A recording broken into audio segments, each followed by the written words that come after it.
This is Chill.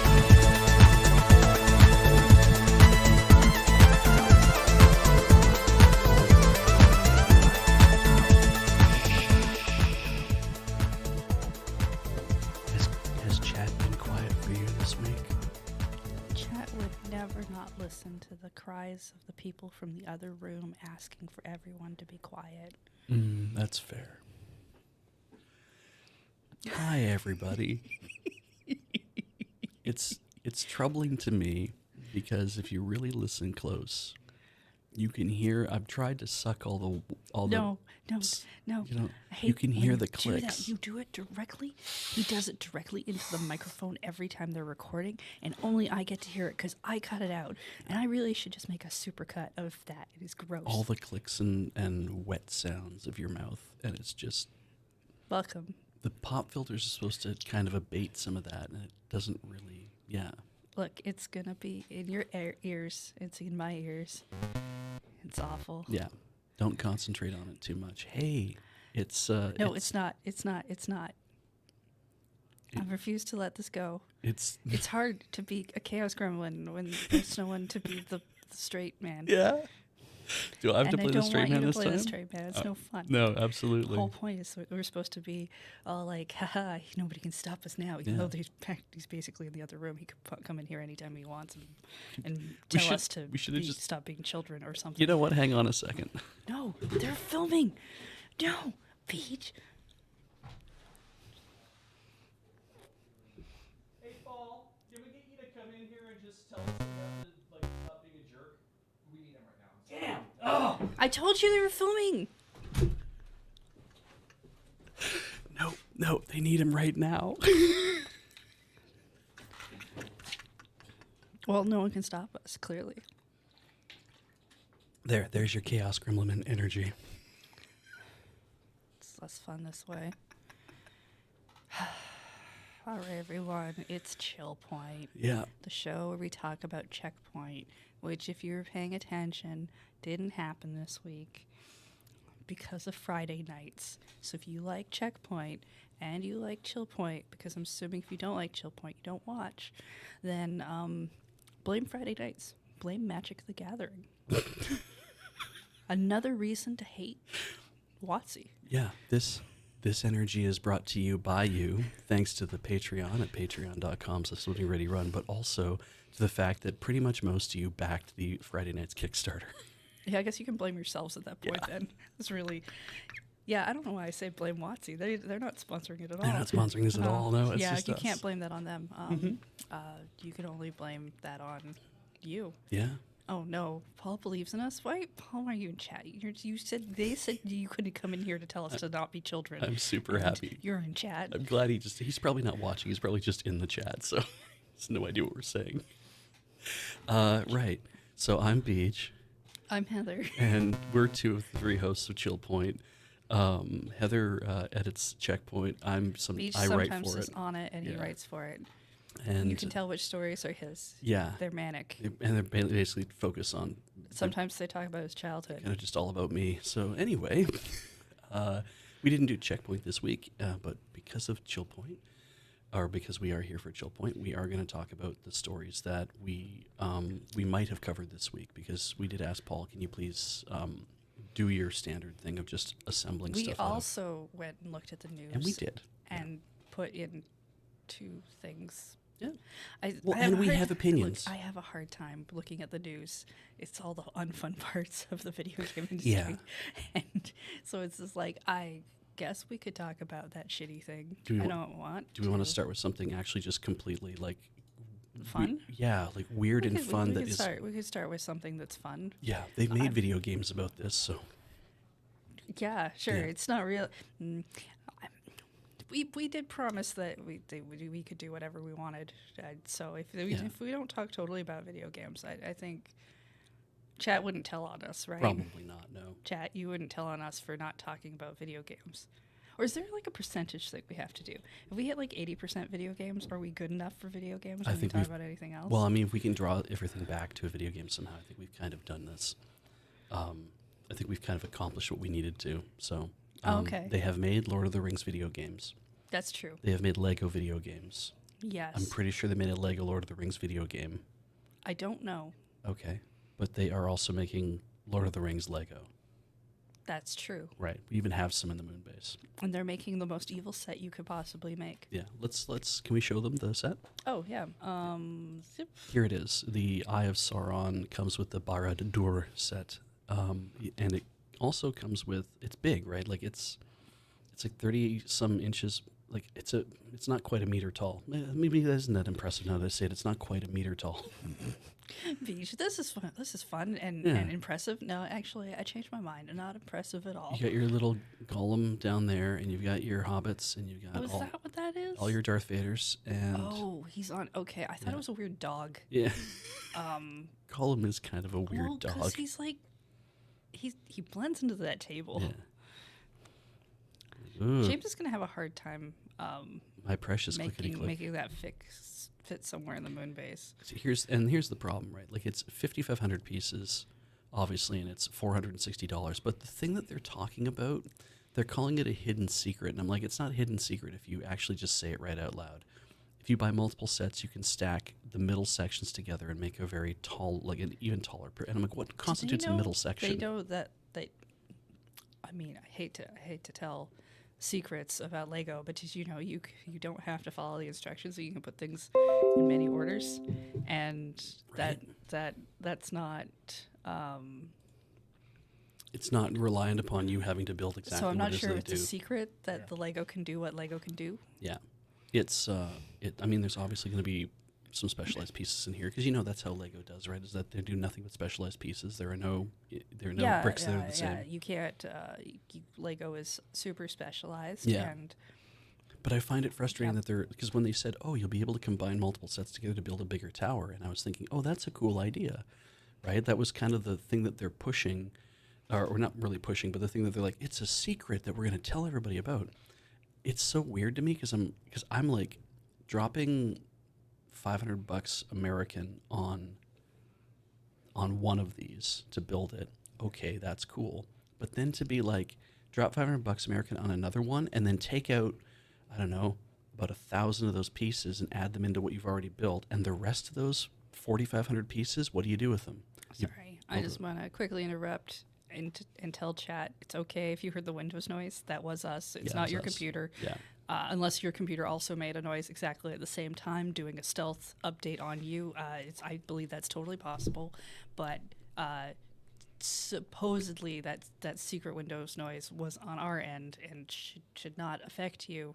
Hopefully, What we should do is we should change the system sounds on all the computers to custom sounds that are ours. can we make all of the can we make the Windows sounds sound like Slack noises and then like Discord sound like Windows? Yeah, we should do that. That'd actually be That terrifying. sounds awful. Yeah.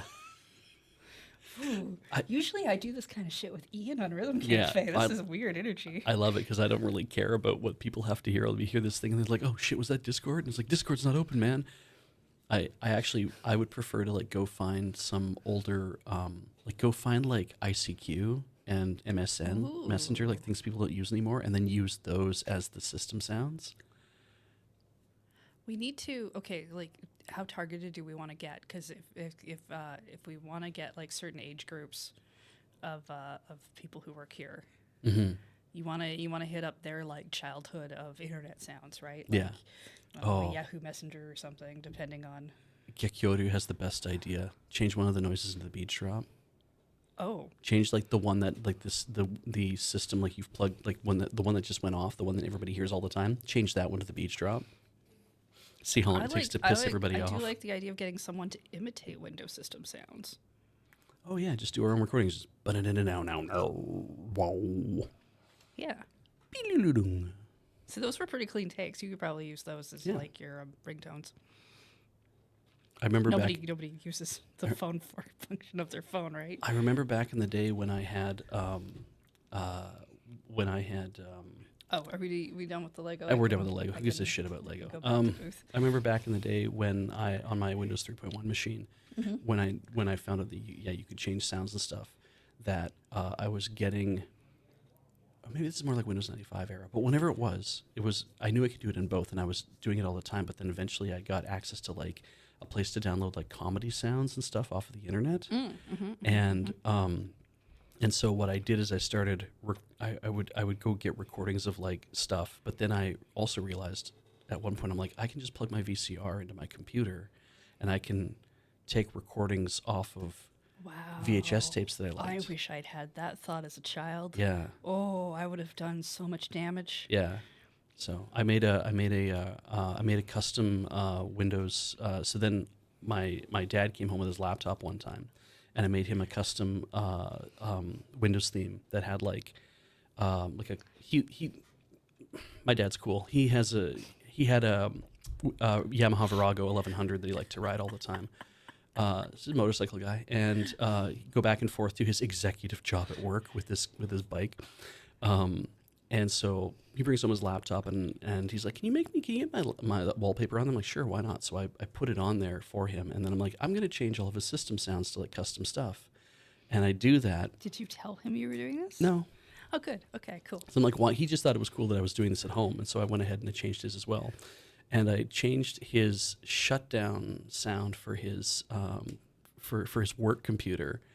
That when he shut it down in the evening, that it was Baldric from Blackadder going, "Goodbye, you lazy big nose rubber faced bastard." He came home one week because he'd finally stuck around after shutting down his computer and hearing it do that. He came home one week. He's like, "That was very funny. Can you please take that off?" And I'm like, "You can take that off. You know how this works." And he's like, "Just fix it so it's not there." I'm like, "Okay, I'll take it out." Beej is like, I figured out how to make noises on the computer, and I'm like, I figured out how to circumvent getting the internet into my room when I wasn't supposed to. Yeah. And I'm like, I'm just uploading shit onto my dad's work computer, and nobody from his office came to me to say, maybe you don't want to do that.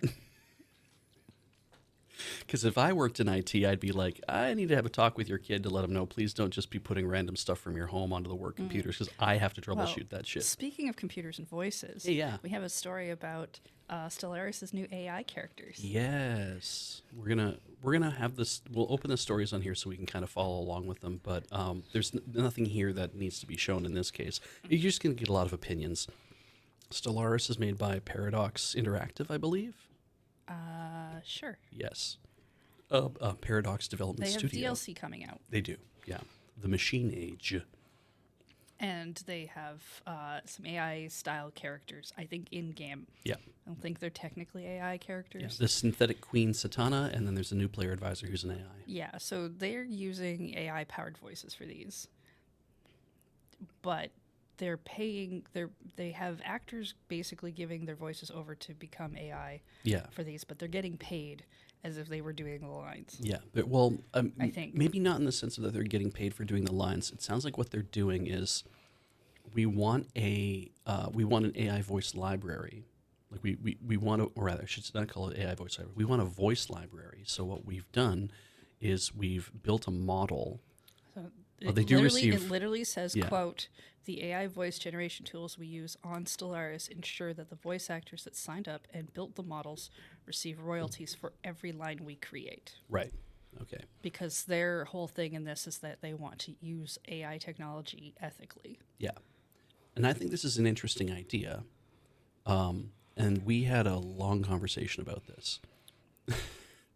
I had a long monologue about this, and you kept trying to get your shit in, and I kept talking. We don't over have you. to. We don't have to. We sorry. don't have to tell people that those things. It's okay. I had a lot of thoughts. I know, and I let you have them. And Thank you. Would you like to share some Yeah. of them with the audience because they weren't there last night for a conversation that was not on video? Yeah, this is what's happened here, right? And I think it's a very interesting idea because they're saying literally, like, okay, let's say the name of the person who's doing this. Game director Stephen Murray was explaining on Steam and Reddit, the Steam forums and on Reddit, ethical use of AI technology is very important to us. I'm going to read that again. Ethical use of AI technology is very important to us. We're pretty good at exploring dystopian sci-fi and don't want to end up there ourselves. Yeah. Now, when we are talking about AI in this context, we are still talking about the machine learning model AI, Yeah, not other forms. whatever the hell else they're doing in some of those other companies. Yeah, this is basically machine learning.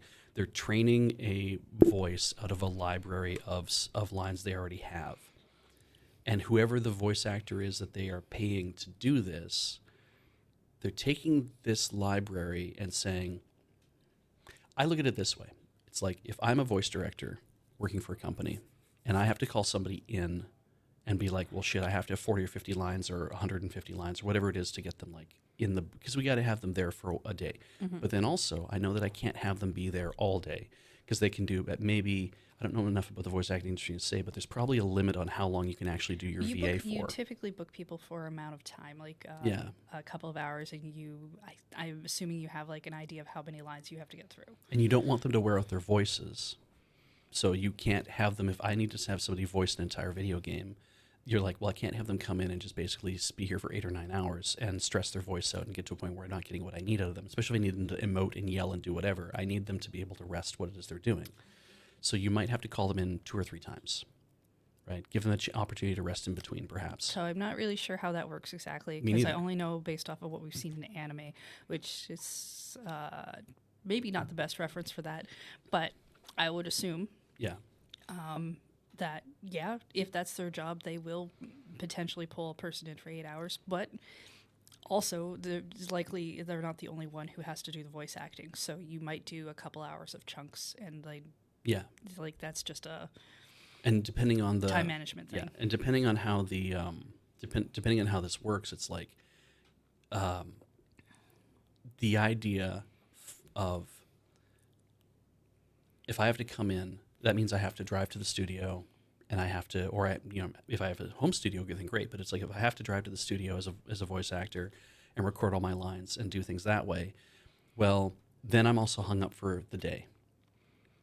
Right? That it's like I'm doing recording here today, and that's all I can do is do that recording here. But if you have a voice library of my voice, and you don't care if it sounds a little robotic and whatever, I can be recording somewhere else. I can take a second job at the same time that you're working on this one. I can be working on multiple jobs at the same time. And it's like it feels also like a lucrative thing for a voice actor to be able to do this. But where I think it starts to break down is if you're Yuri Lowenthal, very famous voice actor, right? Okay. Very, very prolific. Yes. Sure.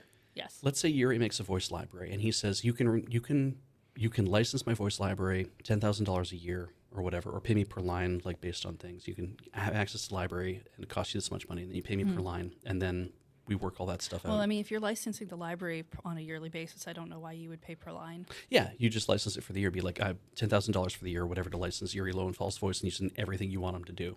And then the voice director sits down and they just generate line after line after line, and they keep changing their prompt to be like, oh, be angry. Oh no, be angry but sad. Oh, more sad this time, like that kind of thing. You don't have to get Yuri to read it out over and over and over. You just go until you get what it is that you need.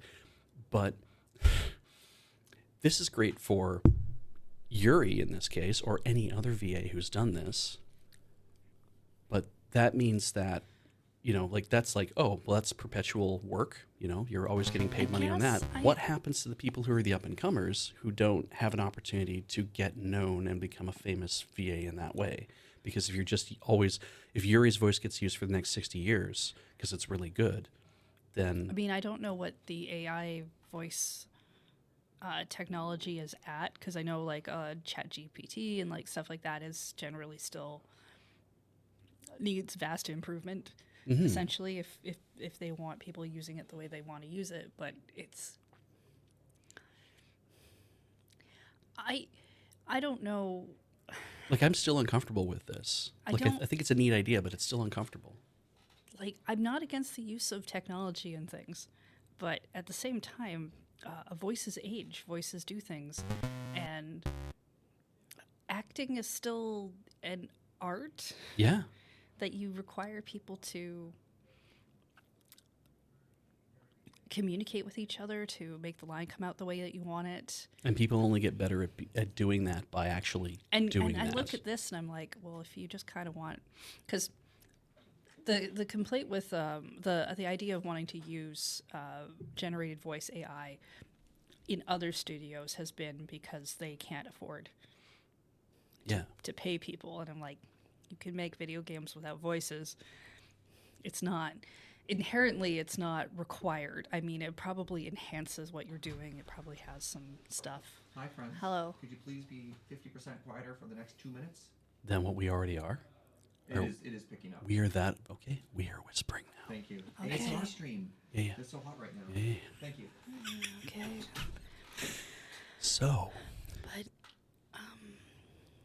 we're gonna try to make this work. I promise.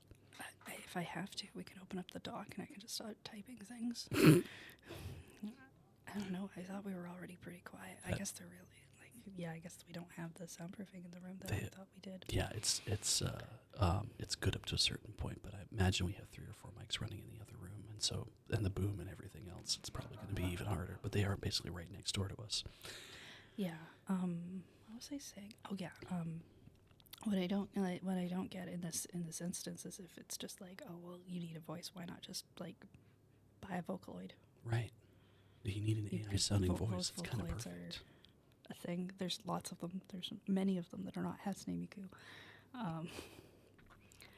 I mean, I'm glad that they want to look at this from an ethical standpoint, where they're like, we're going to pay the actors and do whatever, and I'm sure there'll be more that comes out about this as time goes on. Mm-hmm. Yeah.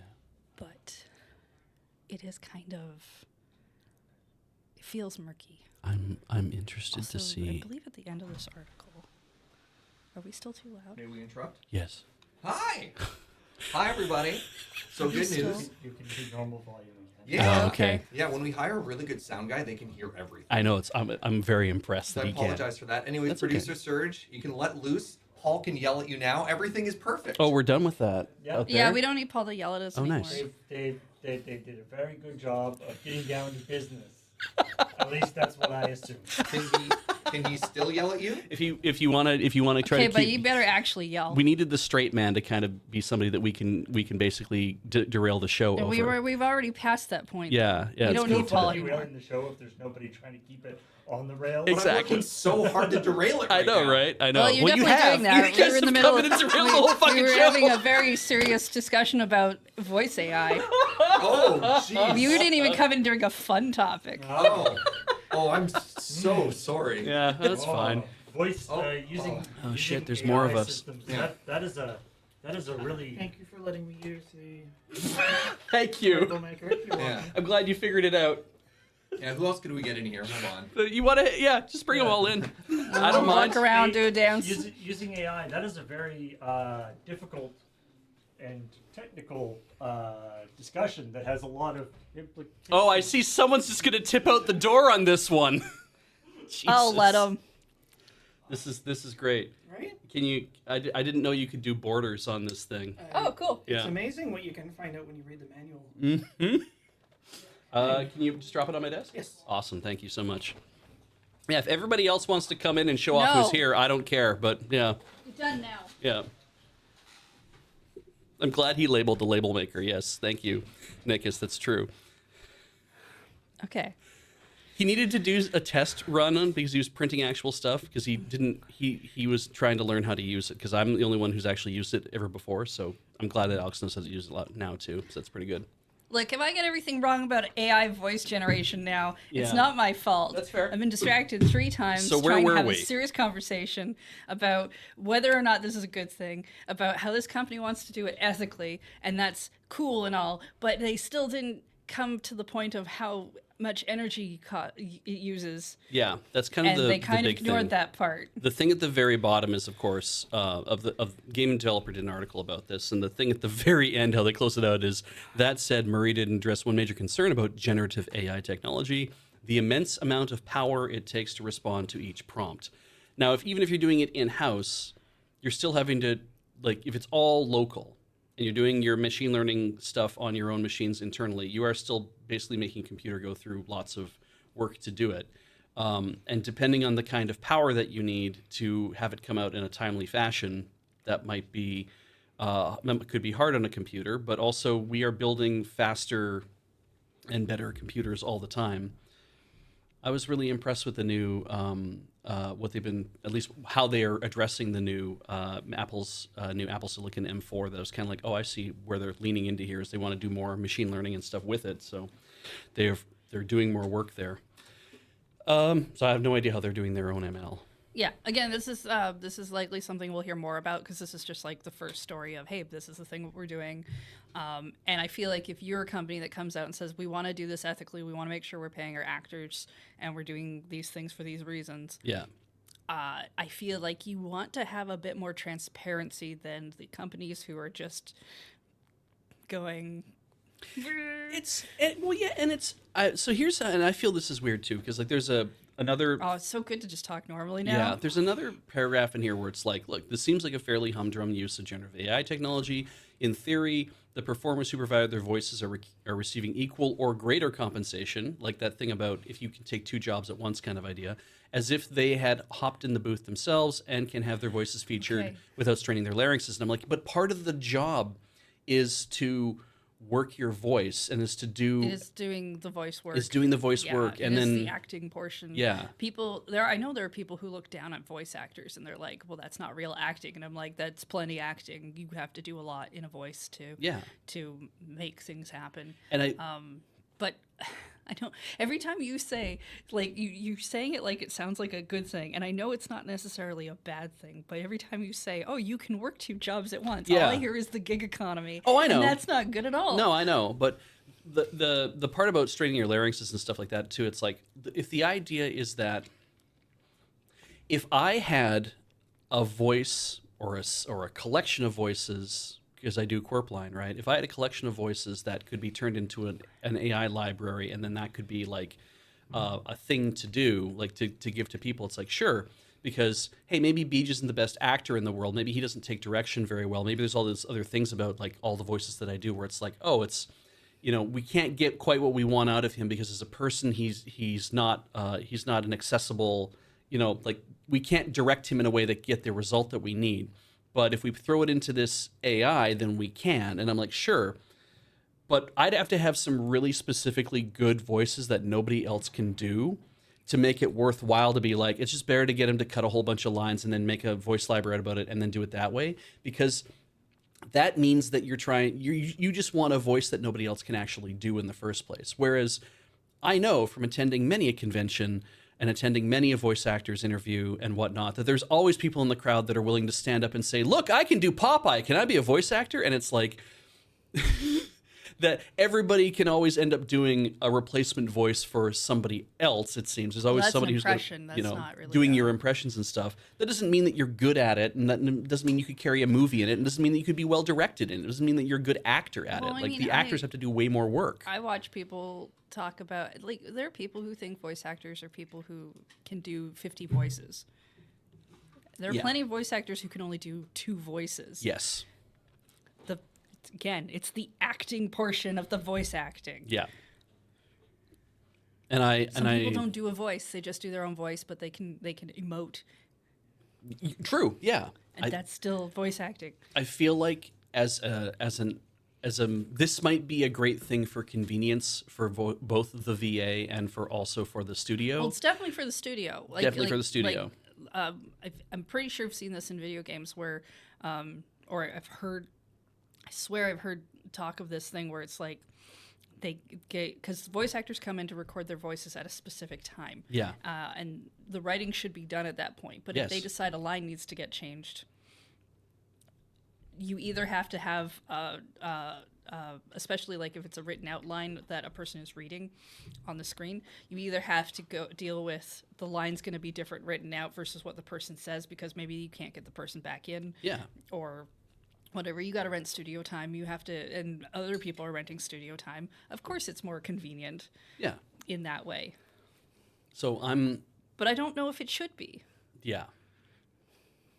And I wonder if I can see the value of we're writing the game as we go, and or we're having to refactor a bunch of stuff, and having a voice library is a great way to fix that. Please, right? Writing the game as we go is, I think, one of the most terrible ideas you could possibly do. Writing the script, like we know what the game looks like, but we have to. We're doing rewrites in the script multiple times. And it's like, yeah, why did we call everybody in to do this if we have to keep changing shit? But this is the kind of ML, and especially the approach that Paradox is taking here, that I'm like, I'm inclined to give them the benefit of the doubt. I like the idea of, I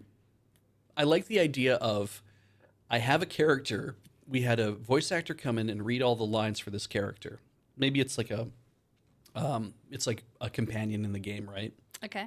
And they read all the lines for this character, and that's all the major acting and voice lines. Yes. And then you build a library out of their voice, Uh-huh. and with permission, obviously. And then you use that for Walla.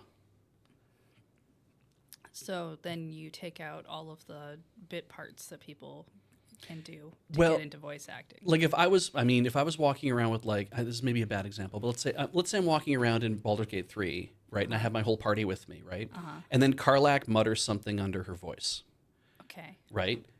Why would I have somebody write 15 different pieces of dialogue that could be like, and have them be like, I need you to record 15 pieces of you kind of like, oh, I can't believe whatever. Oh, oops, like the things like that. And it's like, and how do I get them? And how do I get the algorithm to do them properly? Like those kind of things. What if you could have one of your staff writers be like, I've written 150 different lines that might possibly come up as like incidental lines. And we can just get the AI model to just kind of spit it out and like generatively in the game, like not like we'll do them beforehand. Be like, no, what if you just get the person's computer at home to be able to like generate lines like that on the fly?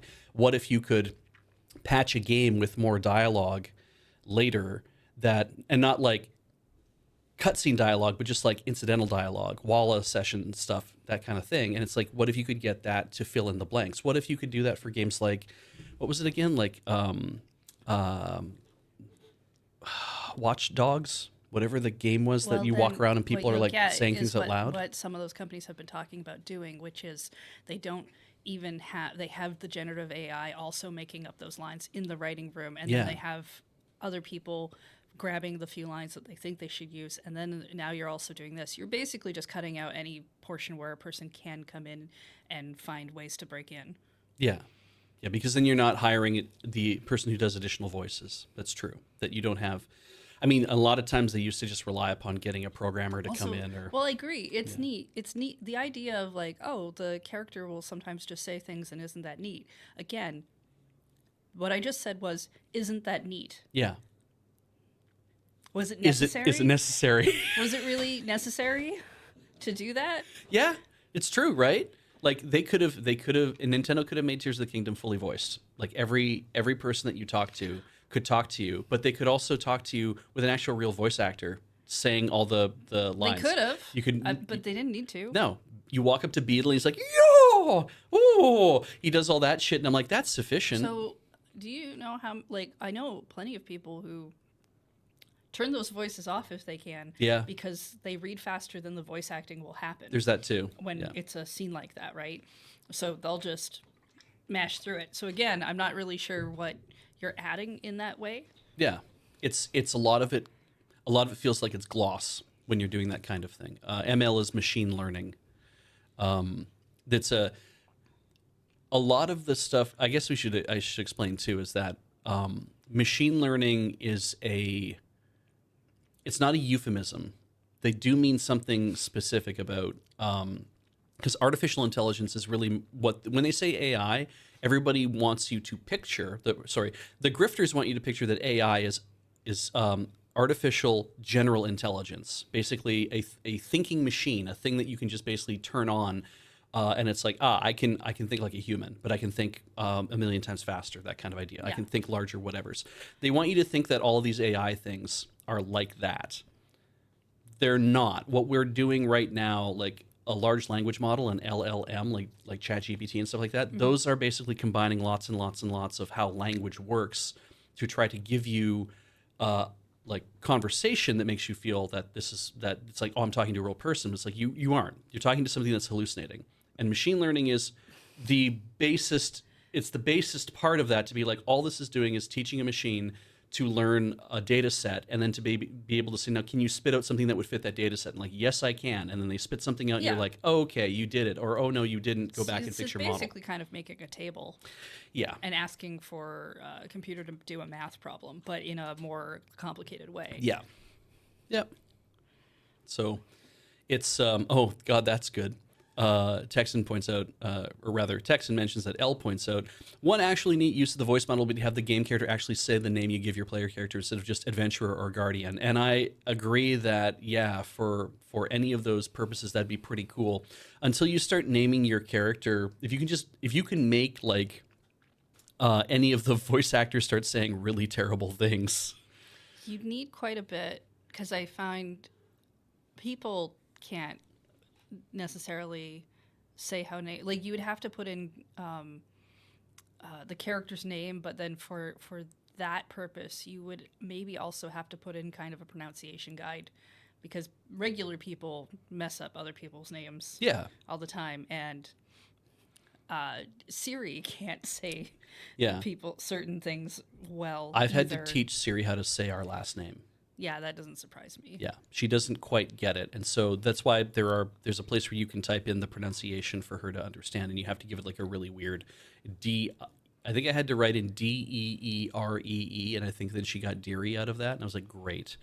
I had to play with it for a while before she finally got it. I thought Diri would also work, Deary, but yeah, It depends on how that's set up to read the letters in conjunction with each other. also people yeah. read things in different ways. Like around the office, when Beej has the G you have in Georgia, J, right? It has the J sound, the J, the clipped J sound.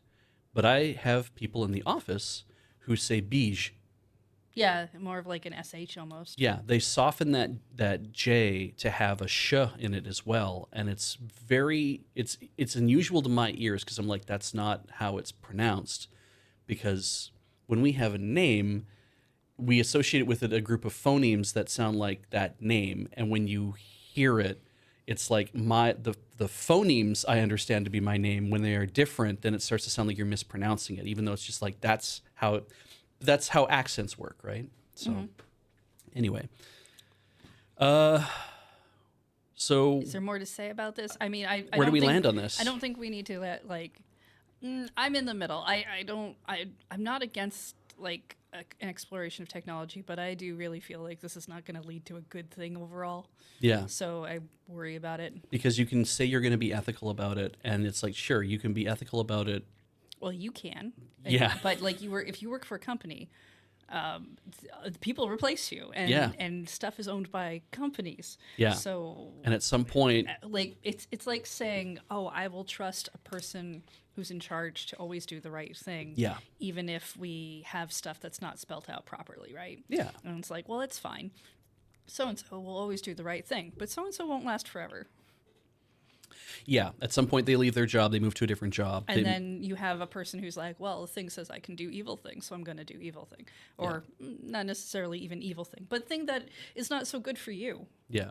that, we weren't doing before. But if nothing else, I'm I'm just glad like, that I'm glad that at least people are saying, "Hey, if we're going to make this work, like if we're going to try to use this, then we're going to make a commitment to do it as ethically as possible." I'm like, because if you're like, I have to do it because I've been told by the people up above that I have to do it, then damn it, I'm going to do it as ethically as I be- possibly can. Interested to see more information about it as stuff happens. Yeah, Because if they get really transparent about it, and maybe they can find like a really good way to use it. Let's just say they can, and they're very transparent about how that works. It's possible they could nudge other people into using it in a good way, as opposed to the bad ways that everyone has kind of been pushing. you're talking about social pressure by saying that it's like, we do not agree with the way that you're using this, and if you're going to use any sort of computed model, you need to be doing it in a way that I think of it less as social pressure and more as when someone else finds a good way to do a thing that that other people can see as a good way to do something, that they can be like, oh no, that's not something we've thought of, like a new idea. yeah. Yep. I mean, you're gonna need some social pressure in there. That's how we've like kind of banished things like NFTs and stuff, right? Yeah. But it's This is how the Butlerian Jihad starts. is that a Like, Dune reference? That's a Dune reference. Oh goodness. You must not make any machines that think like a man. Well, think like a human.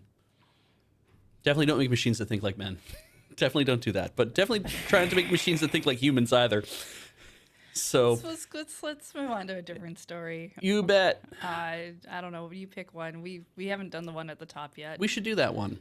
I am of mixed feelings about this new thing. There's a new Assassin's Creed game. Yeah. They were calling it Assassin's Creed Red. It's now called Assassin's Creed Shadows, because we haven't been to Japan yet. So all you weeaboos, warm up your engines. We're going to feudal Japan, they call it. Well, they have to, because Nobunaga's in there. Yeah, and because of course it does. People time travel to him, but he never time travels to other people. No. Well, I thought there was. Although maybe he did in that anime where everybody was a dog. I was going to say in Nobunagan, he is technically being kind of reincarnated in the body of that girl so that she could turn herself into a giant gun.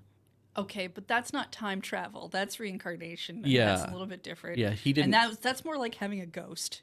I guess that's fair. Yeah. So, yeah. But there was that one where they were basically all dogs, right? They had all been reincarnated to being dogs. Nobunaga? Nobunaga and like other Yes, there military leaders. and recently there was an anime that was like that. I don't remember the name of it. We watched one episode. I was like, I can't watch this. Yeah, It's this weird. is not good. It's not even funny, but it's also just weird. Yeah. So the You gotta give chat something to go look for. So there's two protagonists. There's the samurai Yasuke, an African man who became a retainer in service to Japanese warlord Oda Nobunaga. And the second is Naoe, a shinobi character whose opposition to Nobunaga's war initially pits her against Yasuke. Sure, whatever. The thing is, Nobunaga's kind of at the center of this thing. You have a samurai and a ninja. Yeah, essentially. And we definitely like because you can have a ninja, because you have a shinobi.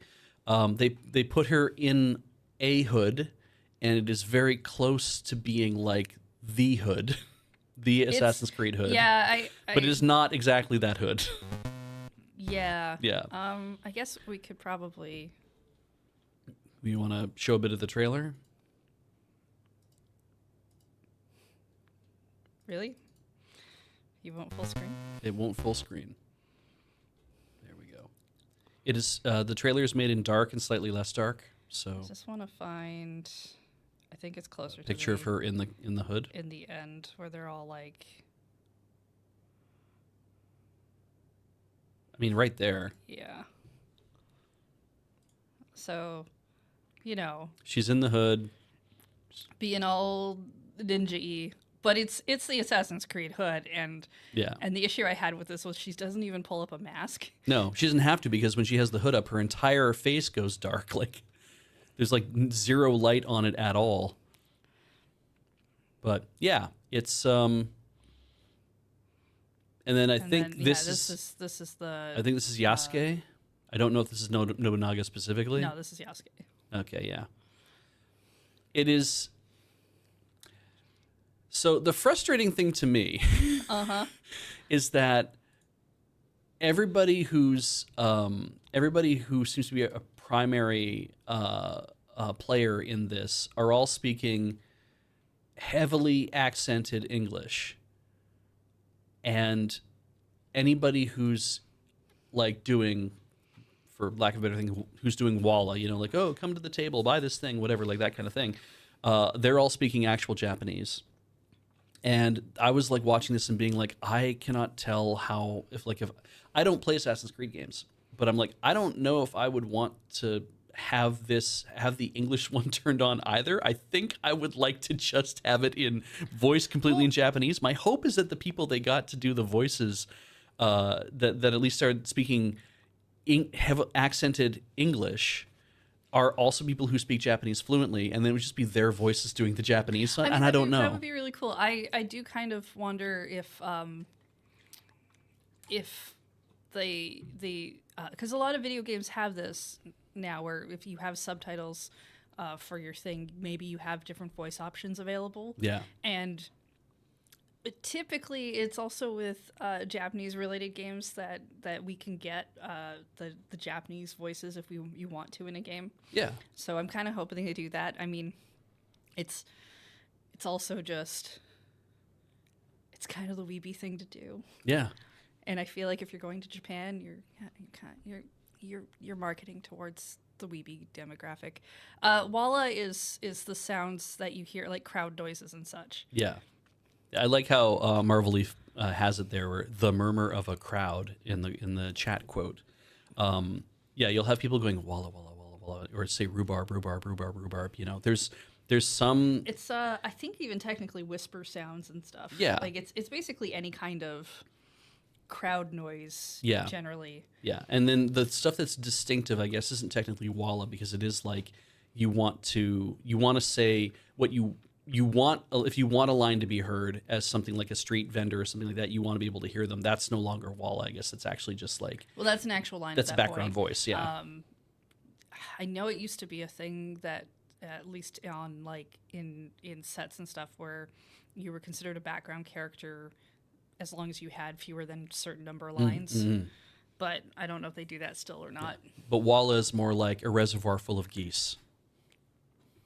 I mean, but human geese. Yep. Because otherwise, if it's just geese, that's just sound effects. And then we drove through a dinner party. A dinner party? That's what it sounded like.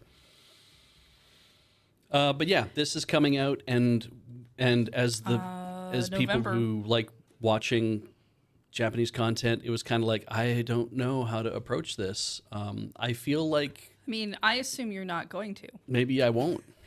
This is, If nothing else, it just is another thing of like, oh, well, when can we possibly set a story? Well, you better do it with Oda Nobunaga no matter what you do. Okay, so we want to get into that. I guess. He's a famous historical character Mm-hmm. who tried to unify Japan. That's my understanding, right? Yep, you're doing Yeah. great. Okay, cool. In most media, he's either a hero, Yes. but more often than not, he is a villain Yes. because he did some incredibly terrible things in that. Oh, he sure did. Within trying to do that. It was war. They called it unification, but it was a war. He burnt down a mountain, a holy mountain. Yes. I have to assume that the live action show about the chef time slipping into the past. Yeah. It is historically that accurate. They did mostly historically accurate things. He didn't make it. the Like, events. He's famous for trying to do this. Yeah, He didn't. One of his generals took over for him. I'll get into that in a second. Okay. Okay, so the things that Nobunaga did before he died in the fire on Honnonji. Anyway, he died in a temple fire during this war, but the stuff that he did in a lot that you'll see in a lot of these shows, especially like we were watching A Chef of Nobunaga, which is very good. Nobunaga and A Chef is yeah. very fun. But the events are the things that actually happened, because the whole point is that a guy has traveled back in time to be a part of, like, to be around while this stuff is happening, and every kid in Japan learns about all of these things as part of their history, right? So it's like very recognizable stuff. So you definitely don't want to be like, oh, I don't want to talk about the time that he burned down this mountain that had a temple on it, because he knew that the monks that were there at the time, a lot of the monks and the Buddhist clergy, however you want to look at this, like, they were not so devoted to, we will be austere, men sitting on a mountain thinking about spiritual whatever. They were also very heavily involved in, like, not all of them, but some of them were very heavily involved in politics and establishing their power base and, like, doing those kind of things. Yeah, because and by being there, they were supposedly protected by- from attacks and things. And, Exactly. Yeah. And that you would never do that, because why would you ever attack holy people? And then Nobunaga was like, well, to hell with your holy people, because they're not acting like holy people. They're acting like they want to be a part of this problem. And hey, we have that happen in the West all the time. There's been lots of churches that have done this stuff as well. It's not a unique thing to us. It's not a unique thing to Japan or anywhere else. These things happen. When you start to accumulate power, you start to become a part of the process. So, anyway, you can look at it as Nobunaga. He started the process to try to unify Japan. He wanted to bring it all together, and he wanted to rule the whole thing himself. So he started the process to unify Japan. He died in that temple fire. His closest retainer, Hideyoshi, Toyotomi, Hideyoshi, who was his like, he was his closest retainer. He came next, and he tried to continue the process, Yeah, and people he were did- following him. He didn't succeed either, though. He did not. It was no. like the third guy, right? Who we know, Tokugawa Ieyasu. Yeah. Yeah. Which is not his original name, but I think most of these were not original names for these guys anyway. They take on names later on. But Tokugawa, we know him because he's the one who finally did it, and that's why we have the Tokugawa shogunate. You have that era of the Tokugawa era where it's over 400 years of enforced peace, heavily enforced peace, and it is fascinating to hear about how they managed to keep that together. But yeah, I always tell this story. I had a Japanese history teacher in university who was like, you can think of it as that Nobunaga baked the cake, and Hideyoshi cut the cake, but Tokugawa ate the cake because he got to get all the benefits from the end of that process, and then he got to enshrine himself Yeah. as shogun, and then enshrine his whole family as shogun. Yeah, and I refuse to come down on either side and say Nobunaga was a villain or not. Just that in a lot of media, he's either a villain or he's kind of a hero. Yeah. And generally, if he's a villain, Yeah. within the media, they'll go over like a lot of the stuff that he actually did within this process. If he's a hero, he kind of just shows up and everybody's like, "Ah, yeah, Nobunaga." Yeah. And then like a shonen show might. Yeah. And maybe he'll do a couple of cool things and people are like, "Yeah, we sword fought," and then he'll disappear. Yeah, he doesn't have to be there the whole time. He's important, and it shows off that it's like, oh, this is the time period it's taking place in, and he's a powerful man. And it's like, who knows if he's a powerful man? There's a lot of stories that are spread about these guys that's like you don't really know exactly what they got up to or how powerful they were as a person, or you know that they could command a lot of people, and if you had that kind of charisma and will, that you could actually get them to come along with you. But yeah. So now he's not an antagonist in this, but Well- you don't fight against him, but so you fight for him. But he's not the protagonist either. He's just the person at the top of the chain in this. He's just kind of the inciting incident Yeah, for this, based on what I saw in the trailer. that he's like a I guy. I don't know that I wouldn't say that he's like someone you don't get to fight against, because you're playing an Assassin's Creed game, And maybe- historically he does die in a fire, so Maybe- if they want to, they could push that idea. Now, for a more interesting thing, some Mm-hmm. of the Assassin's Creed games have done the mode where you just walk around and you don't actually play the game, you just get to walk around the cool models and yeah. stuff, and I'd be cool with that. That would be That amazing. would be fun. That would be really cool to see what If they do that here, pull that off. Yeah. I'd be pretty okay with that. Yeah. So that is that is what's coming. Is We'll have to ask Paul, because Yeah. I think he's the one within Lure who typically likes to play the Assassin's Creed games the most, or more often. well, and if he plays it, that means I'd love to hear what the resulting story is like. Right? To be like, so what actually happened at the end here with Nobunaga? Well, this thing happened, and I'm like, yeah, that's what actually happened. Yeah. Or that's not what happened at all. Like, we don't have to play all the games. We just have to have friends who play some of the games that we don't play, and then that way we can find out through them. Yeah. Or, watch a live stream or something. Speaking of villains, Dead by Daylight has a bunch of villains in it that you get to run away from and hopefully Killers. don't. Yeah. They're they're referred to as killers. Well, it's true. They're capital K killers, but they are the villains of this whole trail of the whole story, and you were trying not to die. Dead by Daylight is doing a collab with Dungeons and Dragons, and they're bringing in Vecna. They're calling Vecna the Lich in the game, because I think they're doing that with pretty much everybody. they're calling everybody the Lich in the game. No, all the villain characters, all the killers are given like a term to describe Yeah, them. no, So- I know. and there's new survivors who are elven bards, one male and one female, and so Vecna will have spells, and he can fly and summon spectral entities and create mage hands. And yes, the Eye of Vecna and the Hand of Vecna are available in the game. So the changing up, I guess, a lot of some of the things you can do in this game. It seems kind of interesting. and we were talking about it, like, why are they doing this? Like, what kind of Well. popped this out? And then, as the article points out, Baldur's Gate 3.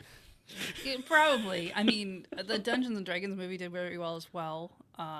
The D&D is still kind of, I want to say popular. I don't. It's the default tabletop game everybody knows the name of. Mm-hmm. Let's put it that way. D&D is the default. Yeah. Whether you like it or not. If they're gonna do a TV show where the kids are playing a tabletop game that might get them all possessed, it's gonna be a D&D game. Yeah. Because pop culture wise, D&D has that locked down. There's a lot of mind space there that has already been established. Yeah. Yeah. And honestly, I think they do a lot of crossover stuff. I mean, with different things. Dead by so Daylight specifically, or you mean Dungeons and Dragons? both. Yeah, that's fair. Yeah. Dead by Daylight almost needs to do it at this point. What did I say to you last night? Dead by Daylight is the Fortnite of horror games. Yeah. Yeah. Yeah. I don't think I'm wrong. I don't think you're wrong either. We also know that the next licensed chapter of Dead by Daylight will be a crossover with Castlevania, and they have not released any details regarding They who's just used in the that. word Castlevania. Yeah. So I guess Dracula and So- Alucard and other ways you can spell that name. Is Alucard also in Dracula? I mean, In sorry, Castlevania? Castlevania. Alucard's the main character in Castlevania Symphony of the Night. Oh, okay. I mean, you start the game playing as Richter, but that's because at the end of Richter Belmont, because at the end of Dracula X or Castlevania Rondo of Blood, I don't know how we're going to come at this. I can't remember which one comes directly before, but at the end of that, that's Richter is finishing that game, and what you do at the beginning of Symphony of the Night, as I understand, and the whole the what is a man thing.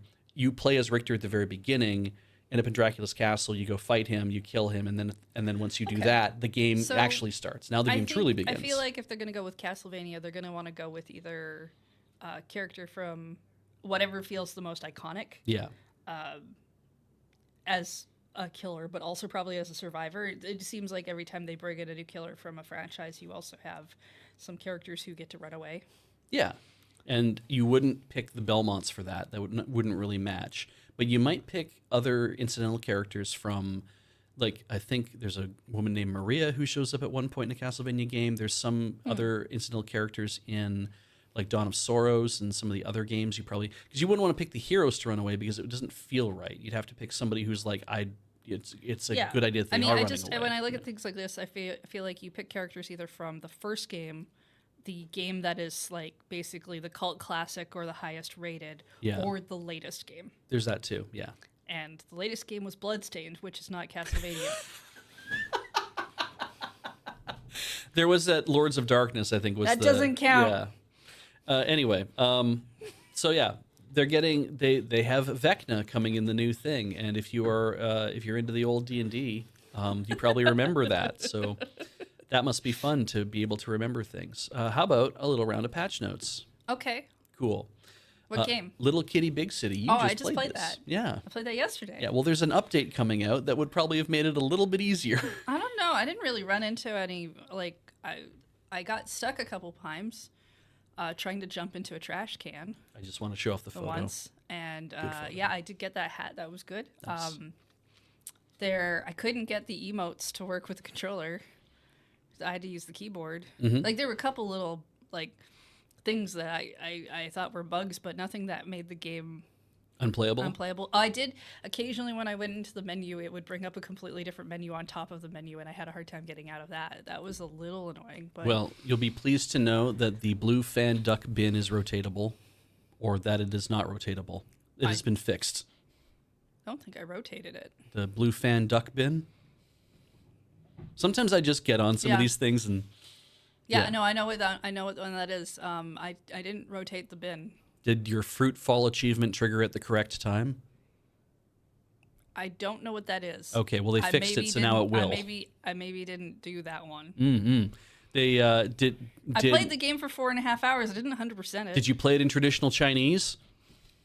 No. Oh, well, that's good because they had to fix a line where one of the characters was not displaying properly. There is a dedicated meow button. Does the cat sound different in traditional Chinese? Maybe. Oh, they fixed the Tanuki floating off the platform after you get to your apartment. So the Tanuki cannot fly, like everyone, I guess, thought. He didn't do that when I was okay. there. Well, then he's just wanted to stick around.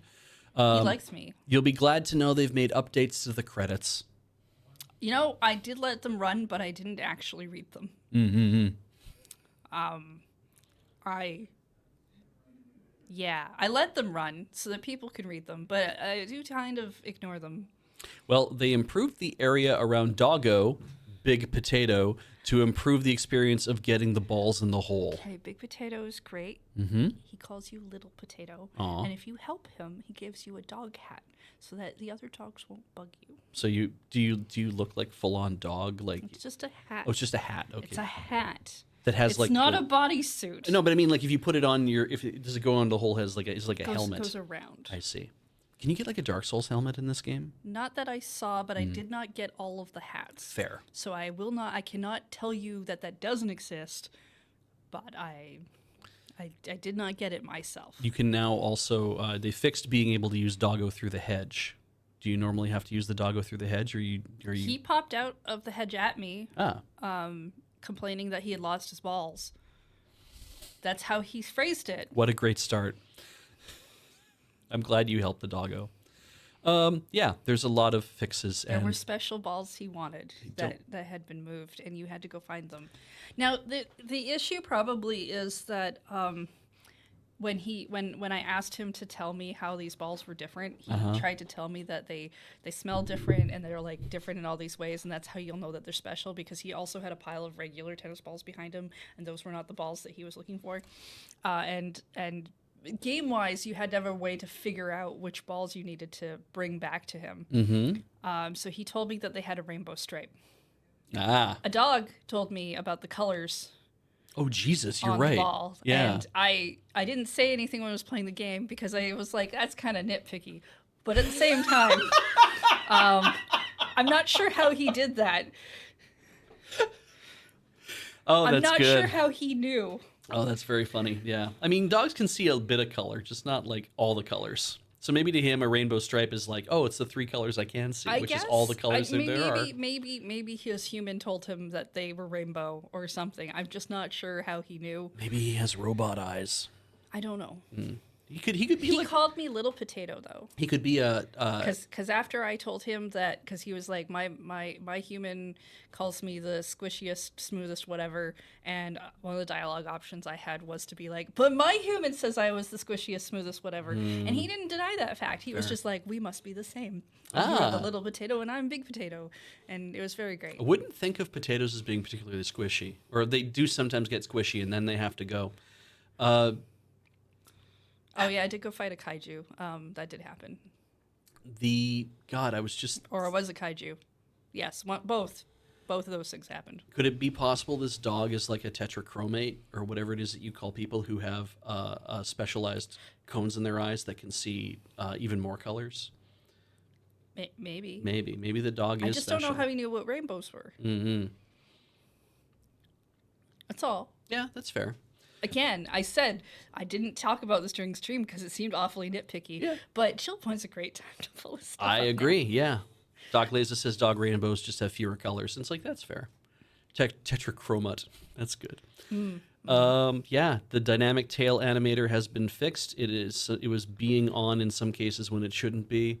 There's a lot of things in here that are, like I removed 2 real-time lights that weren't seen or used, which now slightly improves performance. And I'm like, that's a great fix. And I love that they pointed that out because you wouldn't even have known they were there ever. But it's like, we took them out, and that's why things have gotten better. And like, I like it when a patch note says we did this thing. You would have not known at all that this thing existed, but we did this thing, and now it is actually, that's why things got faster, as opposed to just, bug fixes and stability improvements. I'm like, I want to know what you fixed. What did you discover? Did you have debug mode on the whole time? Like, just what did you figure out when you were doing this? Yeah. Shall we just not? We're done with patch notes. You can read as many of them as you find funny. I think I'm done reading all the patch notes. But yeah, Little Kitty Big City's got some patches happening, which is It's probably a good thing. I've heard that other people have had a little bit of a buggy time with it. I found that my experience was minimally buggy. There was a scene where when I was talking to the ducks, some of their dialogue was off screen and I couldn't actually read it. Mm-hmm. But they were just being children and saying things Oh. like "yay" and whatnot. So it Okay. wasn't like The word "yay" just detrimental. goes off the side of the screen. No, like the bubble with the words was off in the corner and you couldn't read any of it because you could only see Oh. the outside of the bubble. Like Okay. it just seemed like it was placed wrong. That's fair. Speaking of game devs not being good with words, do you want to introduce this one? Oh no. Or should I? Okay. So Marvel Rivals had a closed alpha test. And what came out was that they had in their contracts that they gave to people to be in this thing. Do you want a code? Here's what you have to agree to. Yeah, and so they have a non-disparaging clause. Mm-hmm. Is essentially what it is. And it hit the social media, so everyone was very upset about it. But it basically said that you were not to make any public statements or engage in discussions that are detrimental to the reputation of the game. It's basically subject of negative reviews. It prohibits making disparaging or satirical comments about any game-related material and engaging in malicious comparisons with competitors or belittling the gameplay or differences of Marvel Rivals. Yeah, and that's a bit of a weird thing probably for a closed alpha test.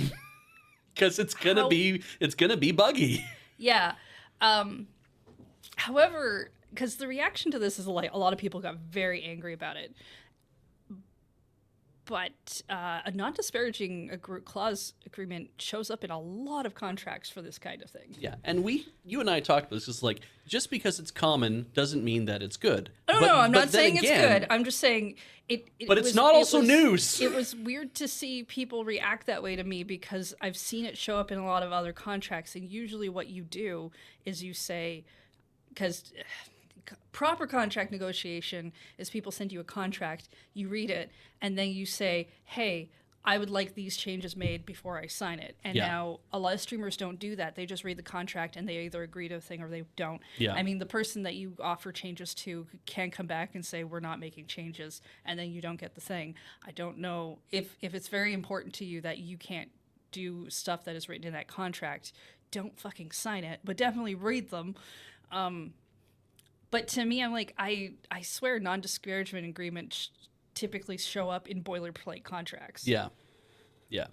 And that's what bugs me about this is nothing new. Like, I get things across my desk all the time from, like, we're on lots of game lists.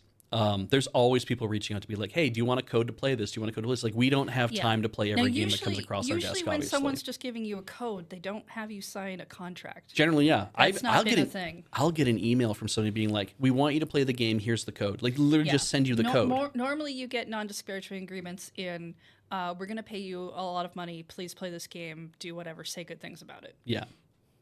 And there have been, and we've even signed contracts when we've done stuff with games where it's been like, we don't want you to say terrible stuff about our game or about whatever it is that you're working on. Usually, But it's phrased in a way that's more like, we want you to, like, please, when you're playing the game, be engaged, be interested, play the game and go through it.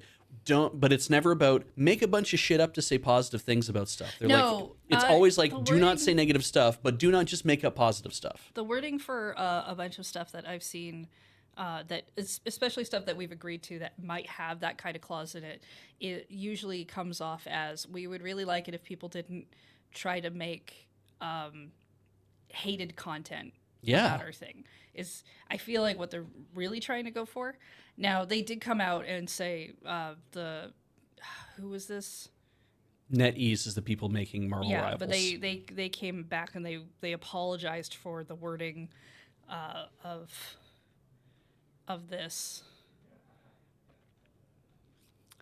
No, that's the follow-up post down there. There's a Discord post, and then Yeah, there's we a follow-up apologize post. for any unpleasant experiences or doubts caused by miscommunications to these terms. We actively encourage creators to share their honest thoughts, suggestions, and criticisms, which is what you actually want in an alpha. Absolutely, because Alpha it's an thing. alpha, Yeah. right? And the article we're reading on Ars Technica, they're like, oh, creators and press agents, for example, at Ars, they get contracts all the time to, review a game and to do stuff like that. I'm like, sure, absolutely. And so the contracts they receive are more about embargoes. They're like, please do not publish any information on this game until like passes an embargo date. And Yeah. you obey those things because that's how you Well, you stay in good obey it graces. because But if you break it, if you break contract on that, you can get blacklisted. I Yeah. mean, embargo date. An embargo date is supposed to make it so that everybody releases their information at the same time yes, and isn't rushing through the game to put a thing. Ideally, let's stress that. Ideally, embargo dates have been used to try to not have reviews of a game go out like a day after the game has been released. right. Most people I follow who do any kind of journalism don't agree to those things. They No. would rather buy the game and try to get their thing out. But Yeah, because what you Yeah. want to do as a journalist is you want to tell people for real that this is what the game is like. And if you have to hold back, you get a free code or whatever to play this game like early, so then you'll be able to review it you'll be able to do your work and get your article ready so that you can go live on the day that the game has coming out to say here's the review. That's great. But if you have to wait like a day after, the companies are betting on people going and buying the game day one when it comes doing out. pre-orders and being Yeah. bought in by hype and things, which is why you do have to measure that kind of stuff. So it's not great when you see somebody say like, oh, the embargo was actually later. But this is not them reaching out to journalists to say, hey, play this game. This is them blasting a whole bunch of people being like, we want to fill up the amount of people who are playing this closed alpha test because we want to get a lot of people in here and playing the game a lot. Streamers And so- specifically, yeah, from the sounds of it, is what they were after. And if I was making a game, I would be on the side of, I don't want you to stream the game. I don't want you to talk about the game. Like, I want you to get in there and play the game because I know you play the game. I want you to get in there and do that. I would always prohibit it. Be like, if I put you in this closed alpha test, you can't stream the game and you can't go out and be talking about the game because we want people to actually play it. I would rather you play it and talk to us about what your feelings are about it, even if they are negative. I want to hear what your feelings are you're directly. hitting a lot closer to QA testing at And that's that point. the problem there, right? That you're looking for free QA testing at that point, and I don't like that either, because all you're doing is giving 'Cause somebody a I've code, seen, and that's not remuneration. There are games that will do. It's not usually. I don't know if it's usually done in an alpha test. It's usually when they do stress tests for. Like when Splatoon was doing them in Well, ARMS, Splatoon, ARMS, but like anything that's like online server, Netcode. netcode. We're gonna do a stress test. Like what Switch Sports did one where it's like a weekend of a very limited amount of time where people can play the game for free. Yeah, Because what they want is as many people to get on as possible to stress test it. yeah. But I think that's usually much later in the development cycle, so you wouldn't have that same issue. Yeah. And I think the fact that this article is getting published now, where it's like, oh, well, I am making a big deal about this non-disparagement clause that I found in this contract. And I'm like, to me, it's like, this is nothing new. But to a lot of other people, it's like, this is a new thing. I never heard that they do this. Like, they've been doing this for years. Yeah. And you have to make a decision based on whether you want to be involved the in that or not. Instigating tweet about this is like a bunch of streamers have signed this without reading just so that they can play. And again, you get that. You get a lot of streamers who just sign things because they're smaller, they're trying to get the hottest thing because they're trying to get their numbers up. And it's you have to read those things. Yeah, and I don't. But to me, I'm like, I don't think it was a good idea to reach out to a bunch of content creators in a space where, because content creators, when they get offered to play a game, they are relying upon, if they say, oh, I'm going to play that game, they are almost always thinking, I'm going to play that game for money. Like I'm going to go online and I'm going to play that game in front of people so I can get subs and bits and I can talk about it. And it'd be a new, interesting thing for people to come to my channel to see. Maybe Marvel Rivals ends up being the next hot, whatever style of game that it is. Well, if it is, like, who knew Lethal Company, right?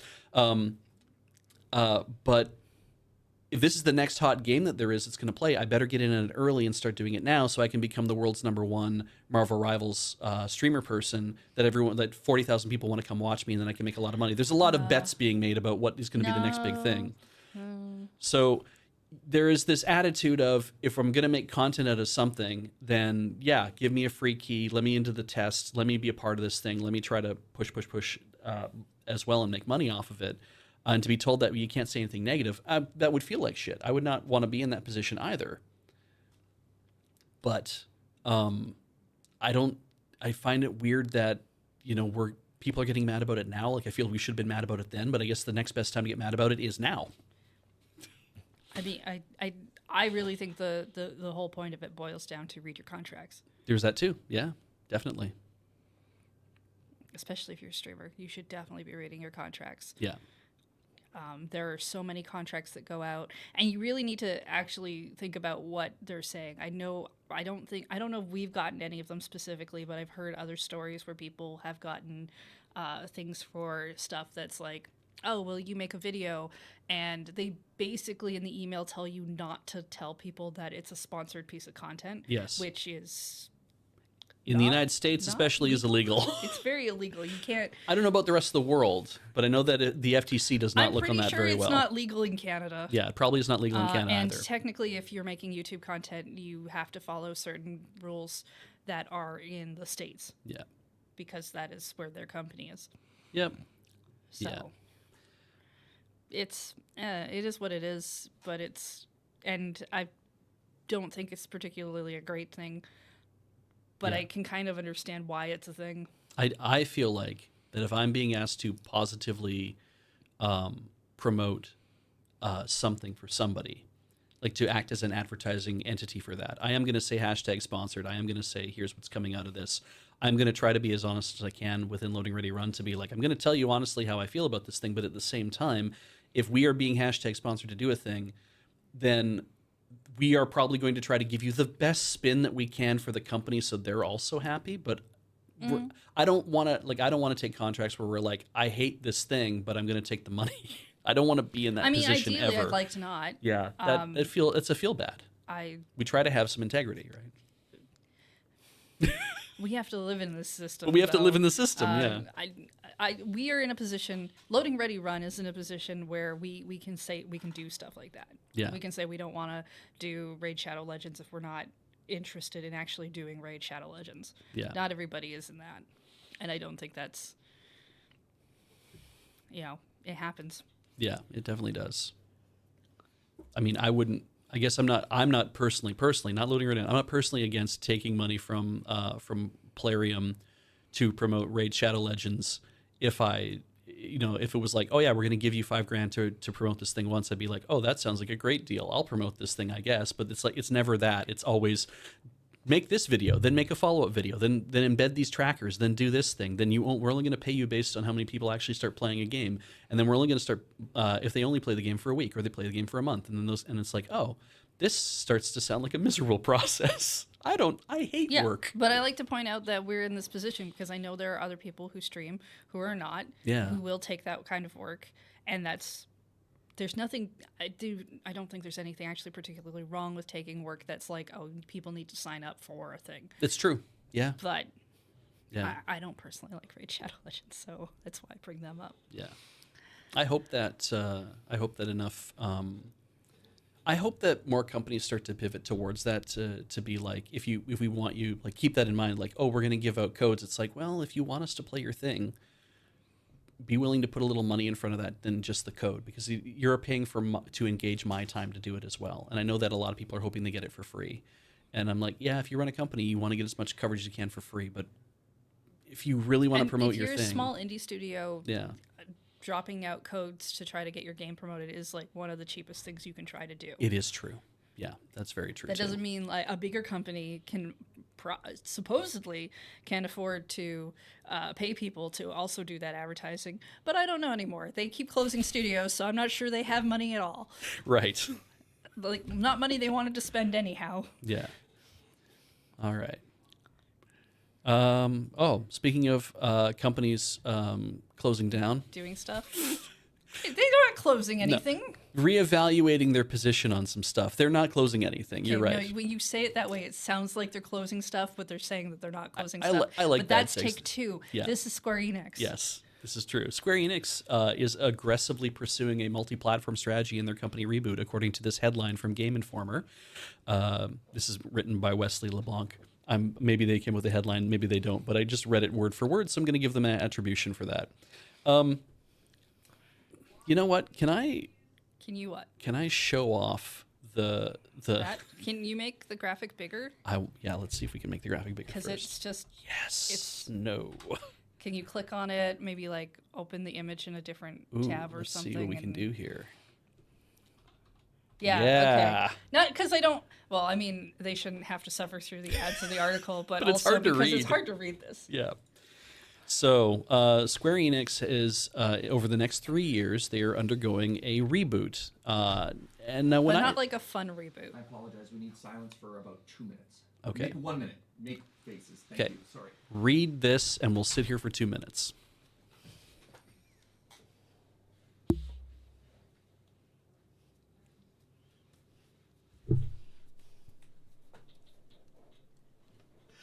What a good job we have.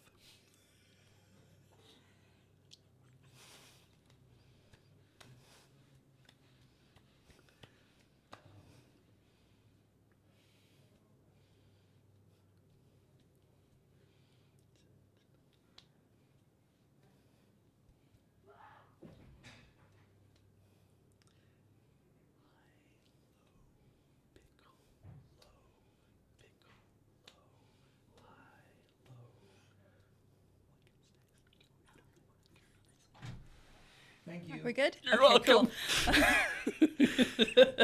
They're doing a 3-year reboot, and they have 4 pillars of the reboot, and we're going to talk about what those are. They're really boring sounding. They're really It boring. is very. I mean, this is Corporate from as like shit. financial meeting, corporate meeting of some kind. So it's all corporate lingo, and it's incredibly dry and boring. And I was in the room when Paul and Graham were discussing it the other day, and Graham was like, "Man, it reminds me of the Shock Top beer.